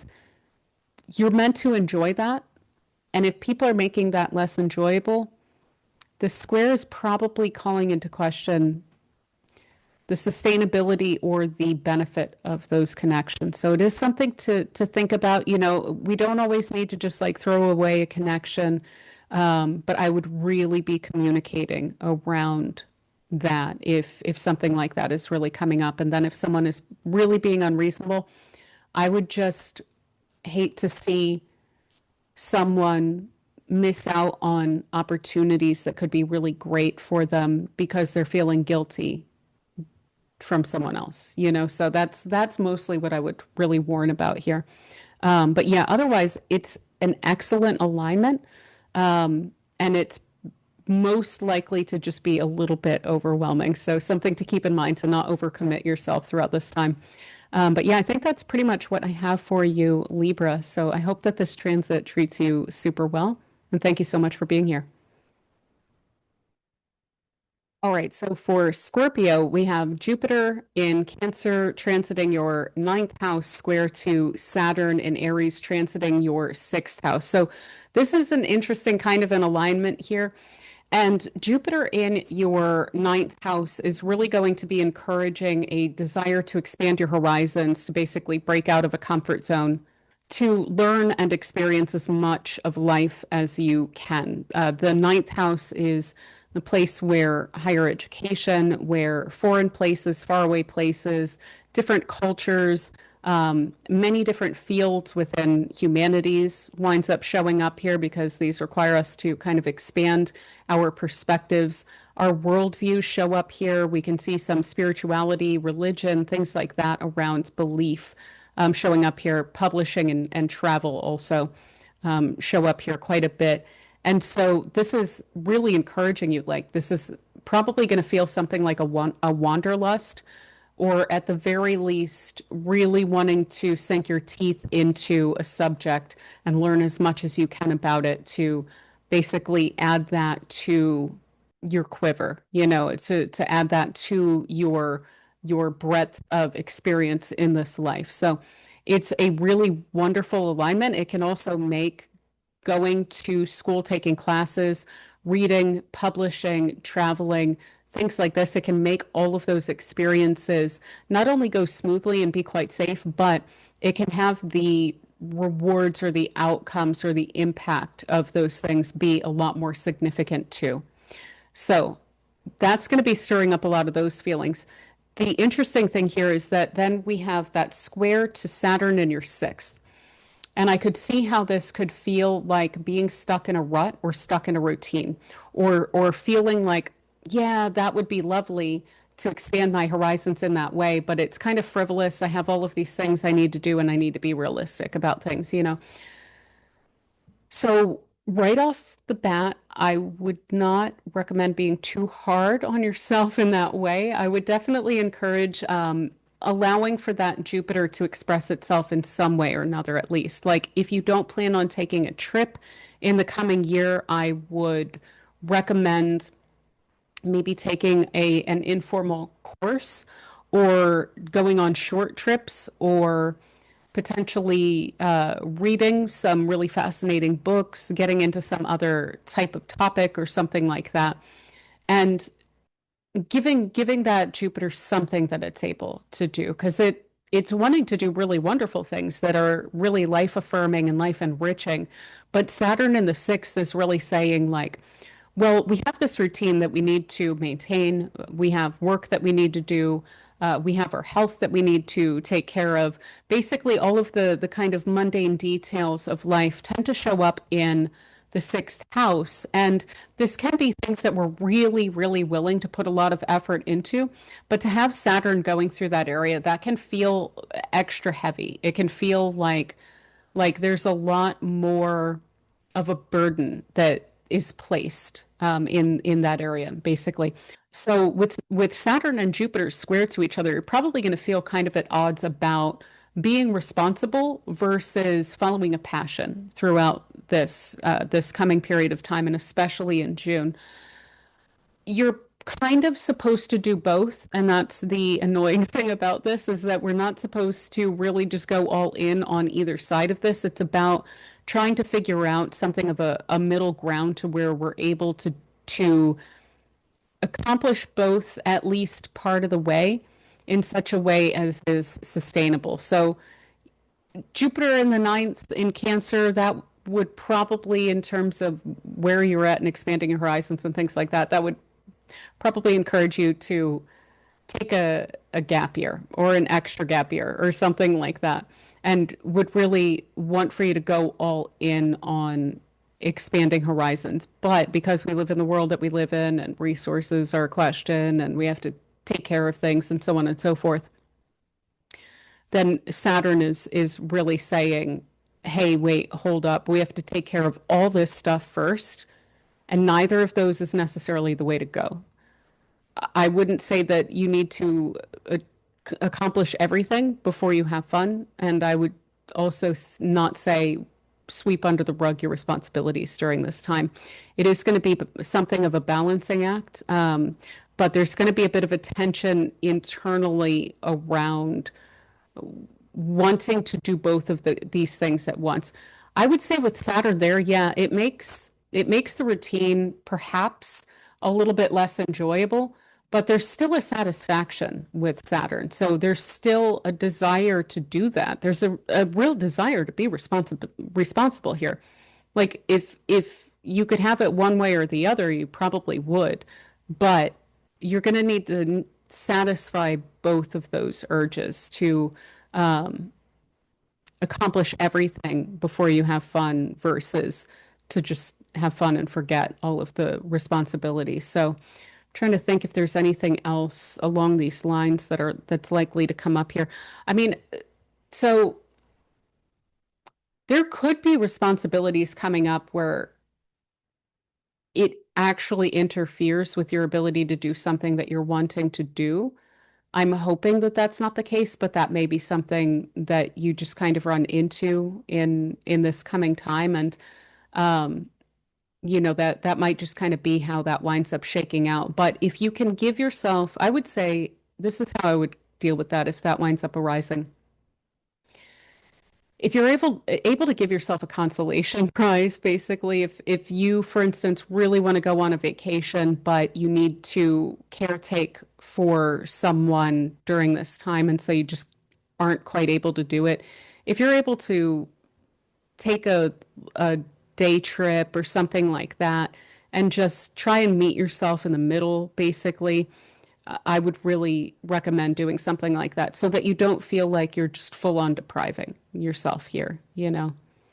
But yeah, also schoolwork, coursework, any sort of learning, this is actually on both sides really excellent for it because it's having you enjoy it and take it seriously. Yeah, I'm thinking that that's most of what I'm really wanting to bring up for you, Scorpio. So, yeah, I hope that this transit treats you super well, and thank you so much for being here.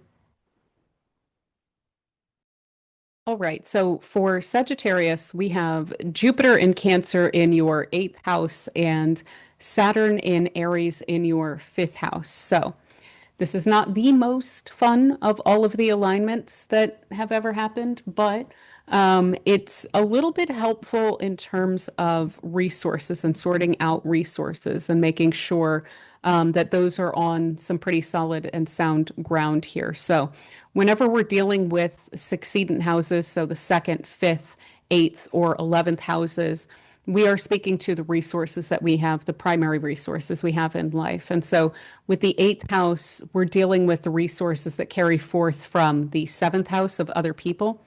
So often we'll see in the eighth house matters of other people's resources, literally. This can be your marriage partner's resources, your business partner's resources. This can be also the sense of security of other people or lack thereof. So that can also extend out into emotional or psychological concerns or securities or lack thereof of other people that you feel somewhat responsible for. This can have to do also with how you relate to other people and whether or not that's healthy. Sometimes we can see matters of codependency or interdependency, or sometimes even difficulties with other people and how they relate to us. And complicated people sometimes can show up in the eighth house too. Now, with the fifth house, what we're dealing with is quote unquote the resources of the core or the family. So often we'll see children here, which is the kind of outgrowth of the family, or of the core being our joy, what it is that we truly enjoy and express as a resource basically of our soul out into the world. So what are some of our natural talents and natural inclinations that can support us on a very personal level with the fourth house? So this can be, for one thing, straightforwardly, if you have children, there could be some financial constraints along those lines. I will just throw that out there. There may be a matter of needing to move resources around or find some resources in order to fund something or stopgap something, something along those lines. So, for instance, this could simply be an expensive hobby that a child has, and really wanting for them to be able to do that, wanting to be able to provide that for them with Saturn in the fifth house, but possibly needing to move some resources around to make that happen. This isn't discouraging that, but it is pointing out, do try to keep in mind all of the different possibilities, and there may be another way of moving things around that might be a little bit more efficient for you. So do try and keep that in mind.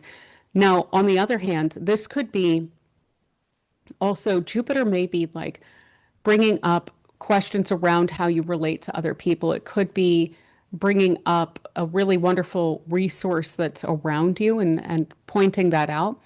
And yet, there may be some work that needs to be done around that area. So, for instance, if you are really deepening a relationship that has possibly even gone through some rocky periods, if you are addressing on a personal level how it is that you relate to other people, whether or not you feel like you can trust others at this point, especially in close relationships, things like this, whether you feel like you, when you get into a relationship, like you lose a part of yourself or something like this, this may be coming up with Jupiter going through that area for you to very safely address those things. So whether it be improving on a committed connection or improving on the way that you perceive of yourself and relationships and other people, and that relationship basically, and your trust of others and your trust of yourself, which is ultimately what that's always pointing to. And so you may be very willing to make some sacrifices around more lighthearted considerations. You may be willing to make some sacrifices around socializing or dating or lighthearted relationships and things like that, because you're kind of trying to clean that whole area of your life up so that you can do that better in the future. That would be one really wonderful way to utilize this transit in a pretty safe way, because you will then be really satisfying both of those, and not then overdoing it in the fifth house like is being asked for. So again, the fifth house can have to do with our joys and our kind of lighthearted pleasures and things like that. So this may even be a period of time where, for instance, if you were a creatively expressive person, or even if you've been, it's interesting how this would come across with inhibition, because this could actually make you more inhibited, but it could also actually help you to some extent if you are inhibited, to at least find a way to work with that so that you can feel a little bit more satisfied. Because the thing is, we also do need to keep in mind that Neptune is also there with Saturn. So that Saturn itself is being questioned by Neptune of like, are the restrictions that you place around your joy and your expression, are those really necessary? That's always going to be a huge question here when there's a Saturn-Neptune conjunction there, which is going to be ongoing for some years now. But basically what I'm kind of circumambulating here is that you could also wind up then taking much more seriously your desire to be creatively expressive or to be authentically and freely and autonomously expressive of yourself for yourself. And therefore, with Jupiter going through the eighth, this could also play into like, and not worrying about what other people think of it, or not worrying about, okay, is that going to do something with the quote unquote like human resources, the friends or connections that I have around me? Is that going to somehow put into jeopardy those connections? This does give you a lot of permission to go kind of wide with that and to worry a little bit less, because Jupiter is kind of protecting that area for you to where you're able to feel secure in that, even if at times maybe certain people bring their own, again, psychological and emotional concerns can come up of other people with the eighth house. With Jupiter there, you could be pulling some of that in where people are going to be talking to you about that with themselves, and also about how you're making them feel, kind of thing. So that might draw that in, but this is also giving you a lot of determination and almost a stubbornness with Saturn and Neptune. Like they wear each other down such that you're left with is a core of something that is really deeply like hitting all the check marks basically, in all different facets of how you could possibly look at something as being real, you know? And so there's a strong desire to be real. There's a lot of permission to be real with Saturn and Neptune in your fifth house there. So I would, I don't think I even need to really encourage you to be very real with people around this time and to not put yourself out or to cut yourself short in that way just because someone else feels a certain way about it. Obviously, we don't want to be jerky or offensive to other people, but if someone is being unreasonable, I think that you're naturally just going to be like, sorry that you're feeling that way, kind of a thing, and not taking the onus upon yourself to need to bend to the comfort of another person, basically. That is really a lot of the crux of what I could see here. And again, what is that speaking to? It's about the resources of the social and the resources of your core. That needs to be aligned. So if those around you aren't willing to put aside their own like idiosyncratic kind of like particular desires of how the people around them behave and things like that, if they're not willing to put that aside enough for you to really be authentically yourself, you may need to then answer a question for yourself about whether or not they're really that great for you. Because to me personally, I feel like being inhibited is worse than losing out on a couple of people here and there, you know? So again, just like, are the people around you, are they really willing to enthusiastically support your personal efforts toward expressing yourself and showing up like deeply authentically, you know? And that's ultimately the question that is coming up here. Again, if you have children, there may be some literal financial questions that are coming up along those lines. But other than that, I think that this is much more about, again, internal resources and then how other people connect with that. Is it supportively or is there some conflict there? There's some questions that need to be mulled over and given some time to basically make themselves clear in this period of time. And then you can take the decisions that you need to take around the answers that become clear there. So yeah, I think that is pretty much what I have for you, Sagittarius. So I hope that this transit treats you super wonderfully. And thank you so much for being here. All right, so for Capricorn, we have Jupiter in Cancer transiting your seventh house, square to Saturn in Aries transiting your fourth house. So with Jupiter in your seventh house, this can be really helpful for relationships. The seventh house has to do with other people, especially significant other or business partners, people who are close, like have close one-on-one relationships with you.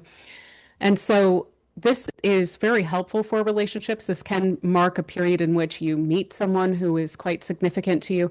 It can generally have people treating you pretty well, people showing up quite well. There being a lot of resources for you with the people that are around you. So people being quite a bit more agreeable than usual.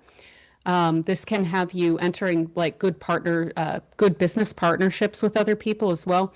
It can also point to marriage or marriage going through a period of relative ease, you know? So, but it does speak to a pretty significant period of time with relationships. Like there may also be a lot of connecting with other people to where you're feeling like you need to show up for a lot of different people. Now, in your fourth house of home and family and your core, like yourself, very, very deeply personally, you have Saturn in Aries. And so there could be then some complications along the lines where there's a need to balance out your relationships outside of a family with relationships with family members. There may even be a bit of a conflict between people in each of those. So you could have a family member that really doesn't like someone that you are seeing, or a friend of yours, there you could need to balance that out, basically. You could even wind up needing to balance out, for instance, if you have children, taking care of your children versus your social life, and also really wanting to connect with, peers that you get along with and friends and things like this. And feeling like it's a little bit more complicated to try and balance that out this year. There could even be something here around where it is that you're living. So there could be something about like a long distance connection or an opportunity that's available for you that you feel like where you are, fourth house, home, where it is that you're living, you may feel like somehow that's holding you back from some kind of an opportunity or from some kind of a connection. And so I would, again, all that we can do with this is try and balance that out, try and look at other ways to establish that connection or to develop that connection if you can't move right now.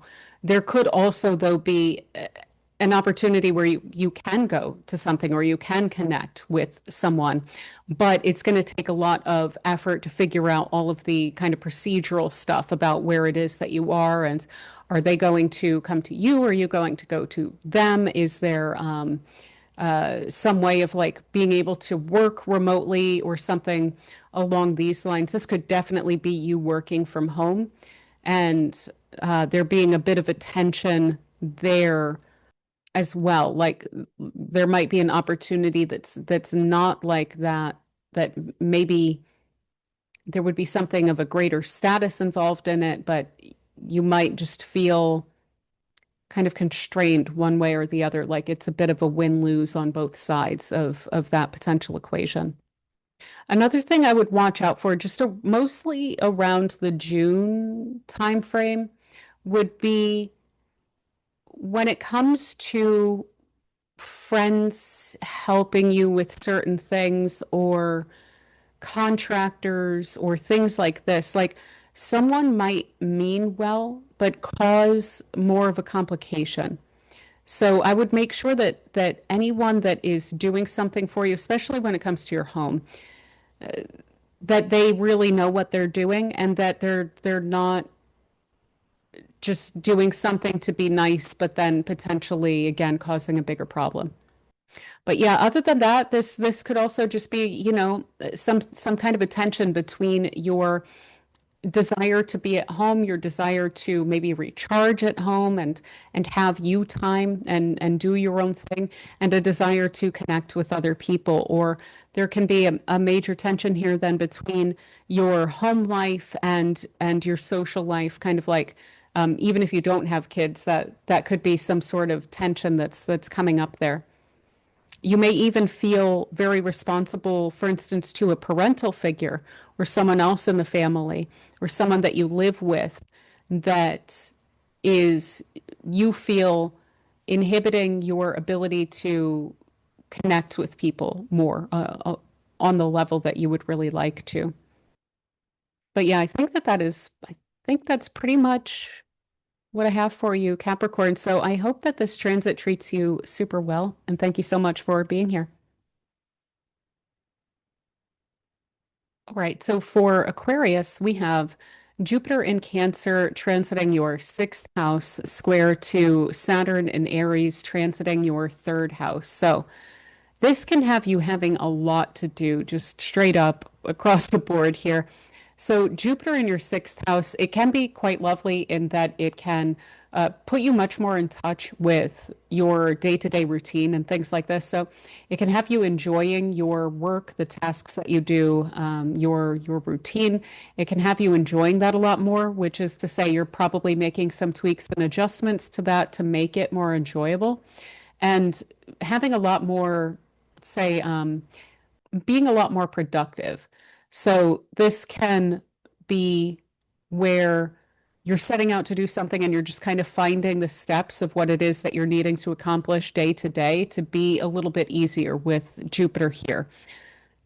But ultimately, what I find with Jupiter transiting the sixth house, because the sixth house has to do with our routines, the tasks that we do, our working lives, like our day-to-day working lives, and matters like this, what it is that we put a lot of energy into, it can have you just quite a bit busy, more busy than usual. So needing to take care of a lot of different things.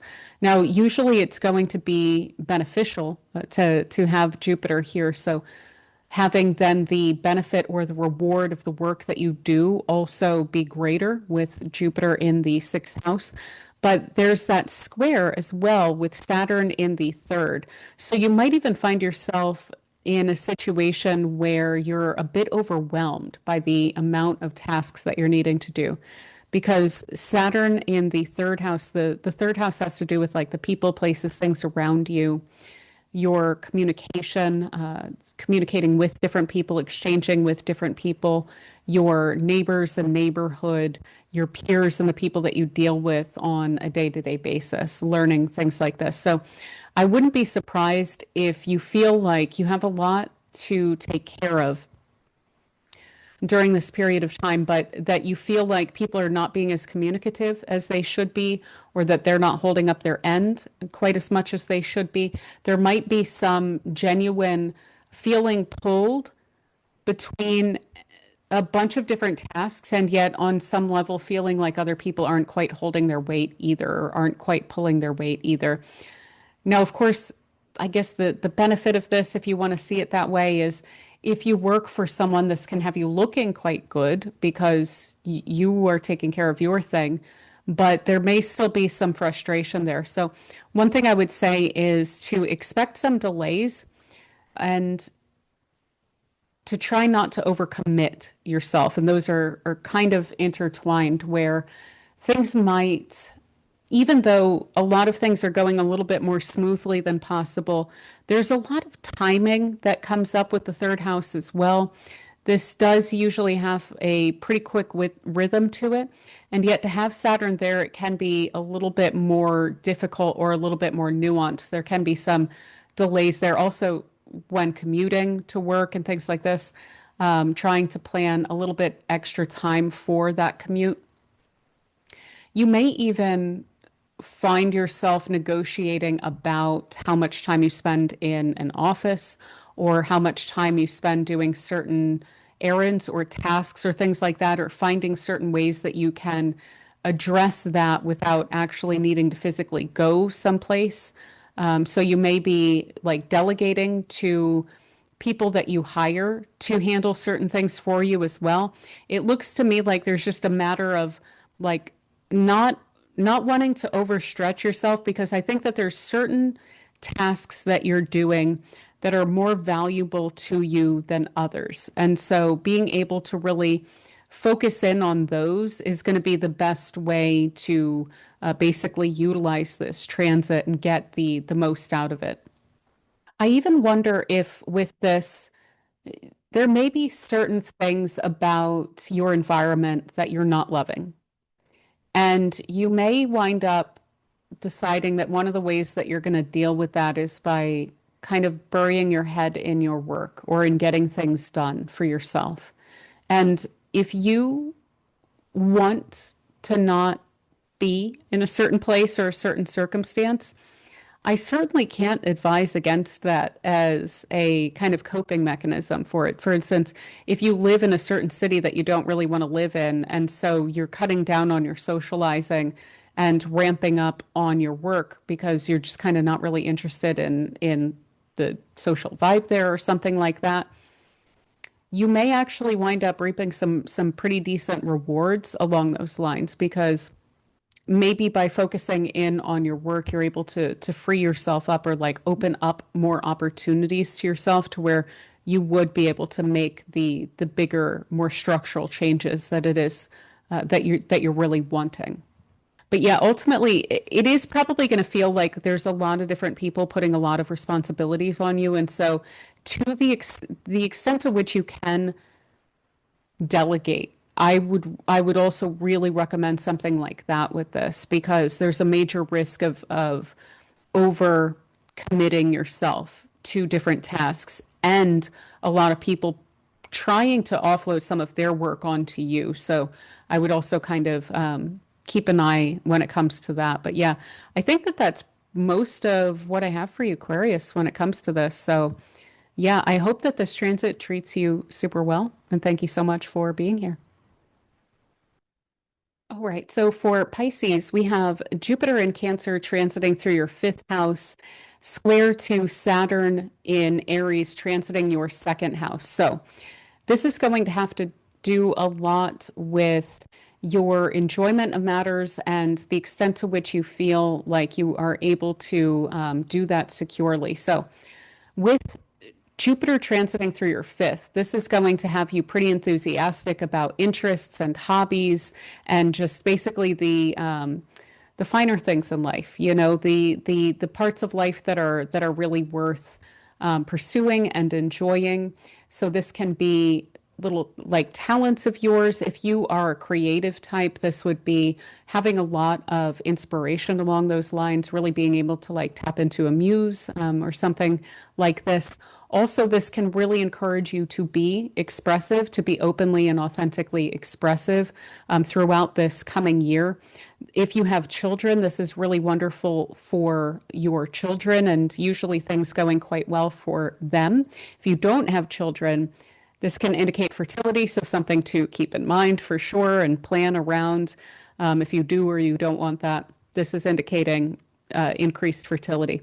So while this should be a really wonderful time, like I said, kind of creatively, expressively, really being able to tap into the things that you enjoy and enjoy them to the fullest. So even much more so than usual. This should also be stirring up in you something of, I wouldn't necessarily say a wanderlust because it doesn't have to specifically be around about the place, but there can be just an urge to have fun, to be spontaneous, to just really enjoy life and tap into all that it has to offer. There could even be, if you're single, a romantic interest that is arising around this time too. But ultimately, the way that I see this playing out, because of the fact that it's square then to Saturn in Aries in your second house, which can have you feeling very responsible or really needing to focus on your finances, your income, wanting to be a lot more independent along those lines and things like that. I would not be surprised to see this play out as there's some interest that is coming in for you, or there's like a vacation you want to go on, or a hobby you want to pursue, possibly not even just you. Again, this could be your children where you're wanting to support their creative expression and their interests and things like that.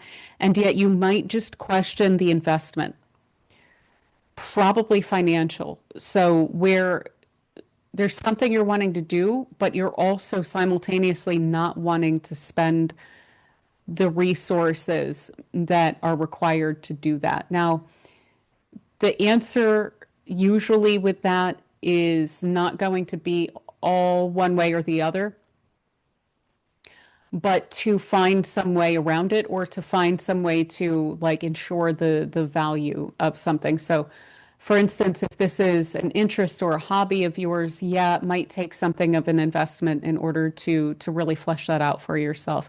And maybe it's something that you could wind up then doubling down on as another way that this can wind up playing out is monetizing a hobby, you know, where you are becoming much more serious about something that you really love and enjoy doing and the potential financial aspects of that in order to get yourself to be more financially independent with Aries in your second house there.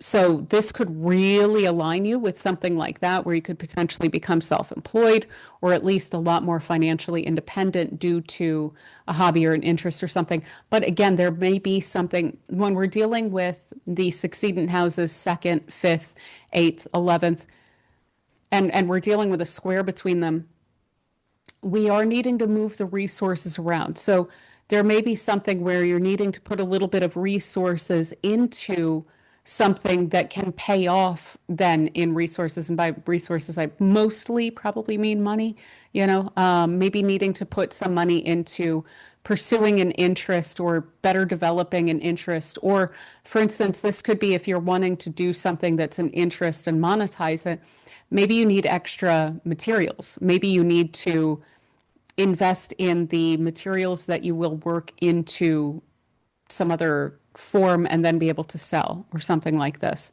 Maybe, for instance, if you were wanting to be a YouTuber, maybe you are needing to invest in, the video and audio equipment and things like this, or even like a course around video editing or something along those lines. But there can be an upfront need for a resource that you're having a little bit of hesitancy parting from. This would indicate that those things are definitely tied together. So I wouldn't shy from investing in something like that. But for one thing, I'm not a financial advisor, of course, as I have to say. And then two, I would just give it time, think it through. I would actually recommend not jumping into something immediately in June. I would really let those ideas percolate. You're going to have these two in these houses for a while, so you're going to have plenty of opportunity to utilize this kind of thing. But that the sharpness of the question is likely to come up in June of like, man, this is something I really love and I want to do it more, but there's some sort of requirement of an investment of my own personal resources into it. So whether that be time and energy, those are also resources of yours, or financial, or even like the resource of courage to express yourself authentically. There could even be something along those lines that's coming up of like, yeah, if you express yourself in this way and someone shuts you down, that may turn into a bad day. And that always sucks. I have those sometimes where I'm like, a little bit zany or a little bit out there, and then someone shuts me down and I'm like, you know, well, this can be a stupid day then. But we always take those risks when we're being really authentic with people, because we are a little bit more vulnerable. And that's what Jupiter in Cancer and the fifth is really encouraging for you to do, is to feel comfortable with something like that. But it will take that resource of like, okay, kind of putting yourself out there, and it could go one or the other way, but through practice, then being able to find that balance a bit more. But yeah, I will say this, if you are wanting to go independent, if you are wanting to monetize a hobby or an interest or something like that, this is really great for that, because you're going to be really practical about, again, the resources that are necessary to do that, but you're also really going to maintain the passion of the craft basically itself. And so those can work together dynamically in a way that's really deeply productive. But again, like I said, if there is some sort of an upfront cost that you are hesitating about, again, I'm not a financial advisor, but I would wait until at least after the third week of June, when the June energy starts to kind of settle down a bit, and see how that makes you feel. Yeah, I think that is pretty much what I have for you, Pisces. So I hope that this transit treats you super well, and thank you so much for being here.